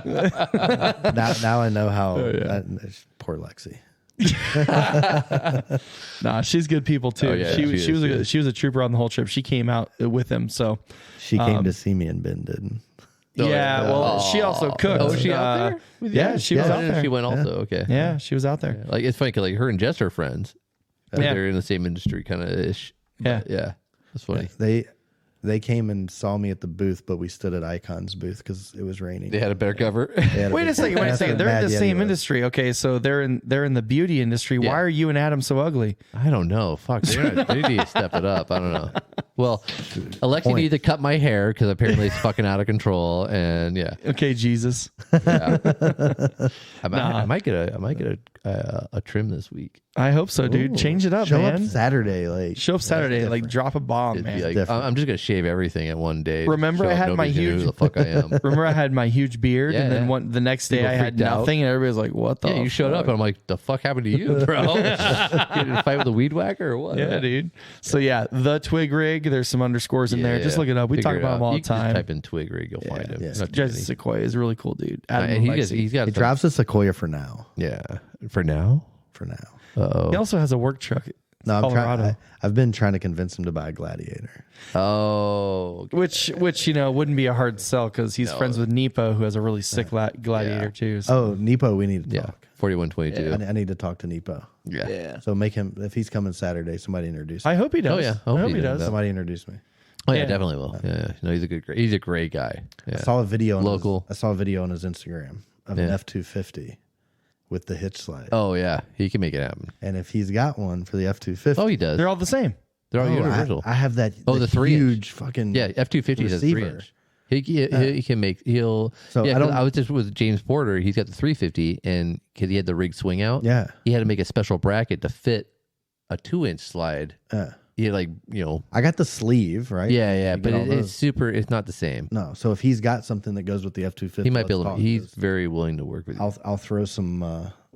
Yeah, no, Nepo's a great guy. I may be in another booth for Pacific Northwest. So We have some pop caps there for you. I don't know if they match your coat. We'll get you some orange pop yeah, caps. you guys We got get you rid the of the orange orange. pop Somebody caps. took Chef Sean took the orange ones. That's right. Yeah. Yeah. Did you bring him his hitch slide? Yeah, exactly. So it's funny because we get there and I was like, "Oh, she's like, sorry, did you bring my forgot hitch it. slide?" I was like, "I got it, but I forgot to bring it. Fucker. I brought it to my house, but I forgot to transfer it to my truck. So I'm bringing it to him at Mavericks on Friday." Okay. So Sean's probably listening to this on Sean, Friday. we'll get it. You're You'll get getting it your then. hitch If you're slide. on your way, And if you have those orange ones, orange you don't pop want caps, orange? and you don't want orange, I can swap you out colors. We'll get you Yeah. some more. No, I'm just Nepo kidding. will hook us up. He'll get. Yeah, we'll no, get you he's some good. orange ones, dude. Yeah. all right, who else you got plugs? Mine was Adam the Twig Rig. I mean, I could just plug everybody I went with. I had a great time, but quickly, Rafa, you're the man. Glad you made it home safe. Ugly 80, awesome I love time. him. Love him. Opt Off Road, they were there. They helped me clean out my dog's nose thing. So yeah, really appreciate the help there. And they're just good people, man. I love those guys. Oh yeah. And then we Solid. had Chef Sean, of course, dude. His snackle box was so on point. This I dude, he heard about brought that. goat cheese wrapped in blueberry jelly jam thing. Dude, oh my God, it was stupid, okay? What? Yeah, I gained like 10 pounds just hanging out with Sean. I can't hang out with him anymore because I gained too much weight. So Chef Sean. Then who else was there? We had Lori Cox, the WW Adventure Girl woman. I forgot her Instagram. So yeah, all those people that came out, Madison Shea, shout out. Thanks for the campsites. So AIM hooking up the campsite AIM, as well. dude, fucking AIM's the Dude, man. he's- And Nepo, I dragged the shit out of my hitch slide in Sedona. So we got some great footage from him because Okay. Rafa doesn't have a hitch slide in his Tacoma. dragging his bumper. So we had Adam go on the hitch slide, the 4122. Then very next, we had Rafa. He's like, yeah. And so we got this before and after type of like with and without, you know? yeah. So you got some cool footage coming on your way, Nepo. So anyways, nice. I'm done. Okay, I'm just gonna throw out for Fast Friends. Yes. Yes, Friday. Yeah, and Friday, May 26th. If you're happen to be listening, but It's the day this podcast yeah, drops. if you're listening to this like In the when morning. it first comes out tonight, we will be at we're going out to Mavericks in Norco, is in obviously SoCal. It's at 3841 Old Hammer Avenue in Norco, California. We're gonna be hanging out with a bunch. Rigged for Dirt is hosting it. Ali, Kate the Jeep. There's so many people coming out. AV Overland Supply, Step 22, Surefire, Tempo Tusk, Rigged and Brews is helping with it. Rigged Industries, Peak Suspension, Overland Coffee, Casey Lights. I mean, Dude, everybody. a list of people, The crew. and it's Love it. it's slash meetup slash we're just fucking hanging out. It's supposed slash to be shit show. shit show. We're at a bar. We're having drinks. We're just having fun. Just come show out your rigs. Just have a good time. That's what it's about. It's just hanging out with no drama, cool good people, friends. Not like all the bullshit. We're just having a fun time. So I got to drive the truck instead of the Mustang. you don't have to. You don't have to do shit. No, I'm just brother. committed to sleeping in my tent. Well, yeah, because the next morning we got to be at the Overland meetup to get our rival coffee, man. And I'm thinking and then in the morning right after that we're going to Rival Coffee. So yeah, we're getting our hangover shit faced at Mavericks in Norco with Rig for Dirt, and then the next morning we're going to Rival Coffee to get some coffee to wake our asses up, and then after that I'm going camping. I don't know where, but yeah, I love it. All right, man. My plug. Yeah, Let's do it. What you got, Mosey? I've gone through most of them, but first off, Xtrusion Overland. Again, awesome. Thank you guys for having me in the booth. Such an experience, such a good time.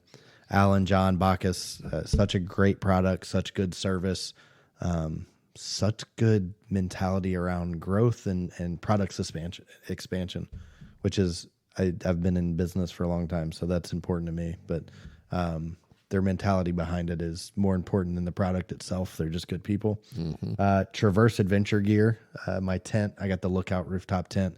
He's got 2 tent models. He's got a 270 freestanding awning. Oh, nice! I saw that actually. I was looking at that. It's actually reasonably priced. It's like $800 or $900. $800. Yeah, dude, that's cheap. Because I need a 270, and it's freestanding. Yeah, and it has that's a good price. Not just an LED light around the inside. The LED lights come out each arm. All arms. Yeah, all arms have an LED light. The tent's got an LED strip. Maybe I'll kind of switch it up. I know. I need a 270. That might be the way to go. It's legit. Yeah. It's legit. If it's anything comparable to the shower enclosure that Twig Rig Adam has, that's the same Traverse. Oh, he's got the same one. Yeah.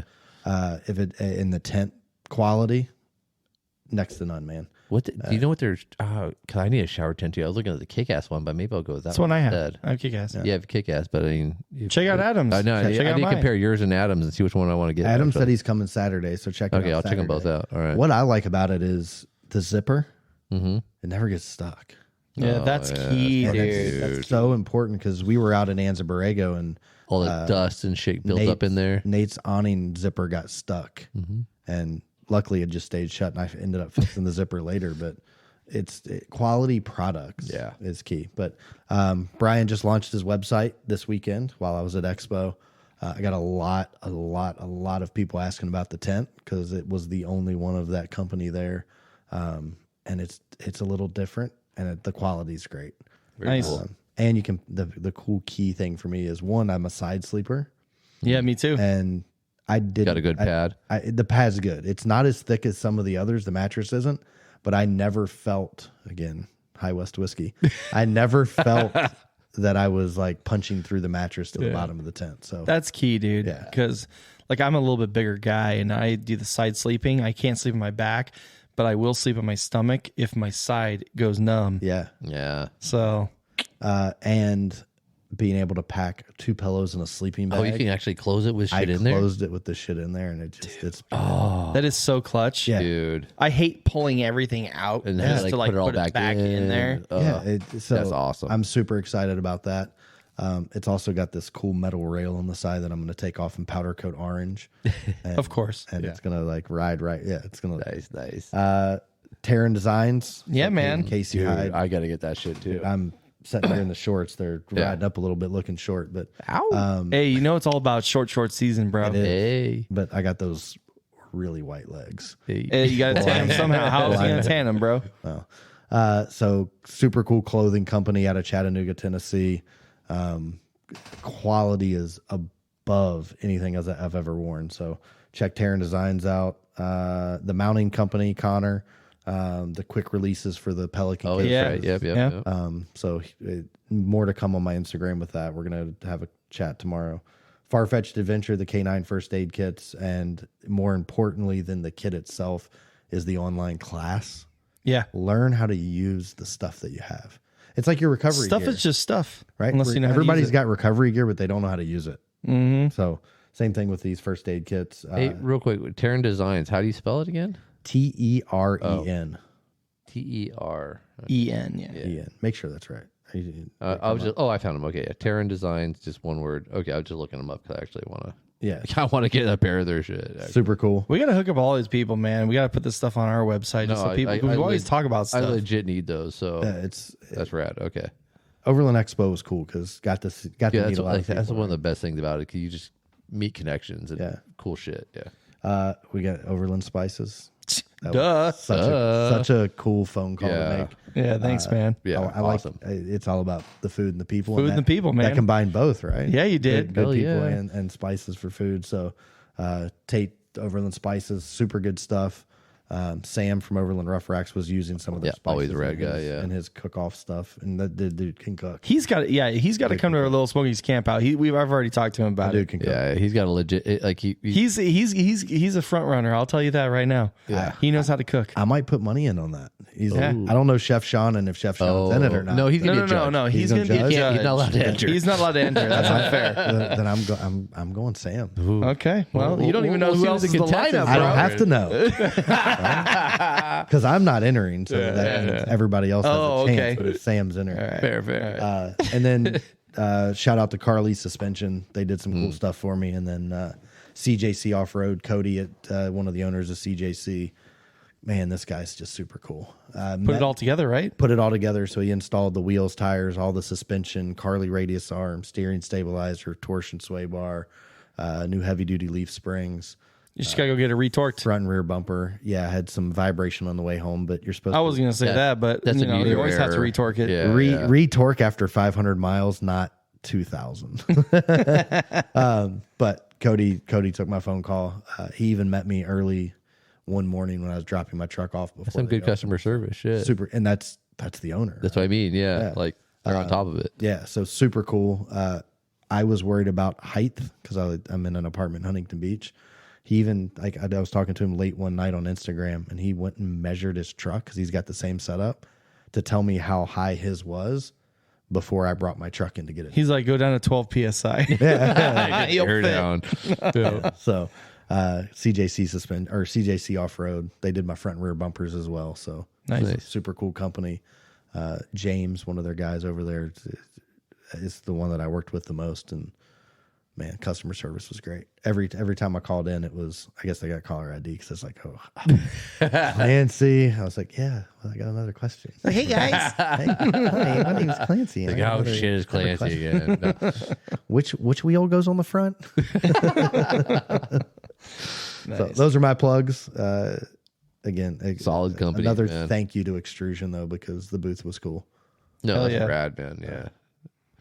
Thanks for freezing my drinks. Thanks for Bacchus. You get a shout out for freezing my beers.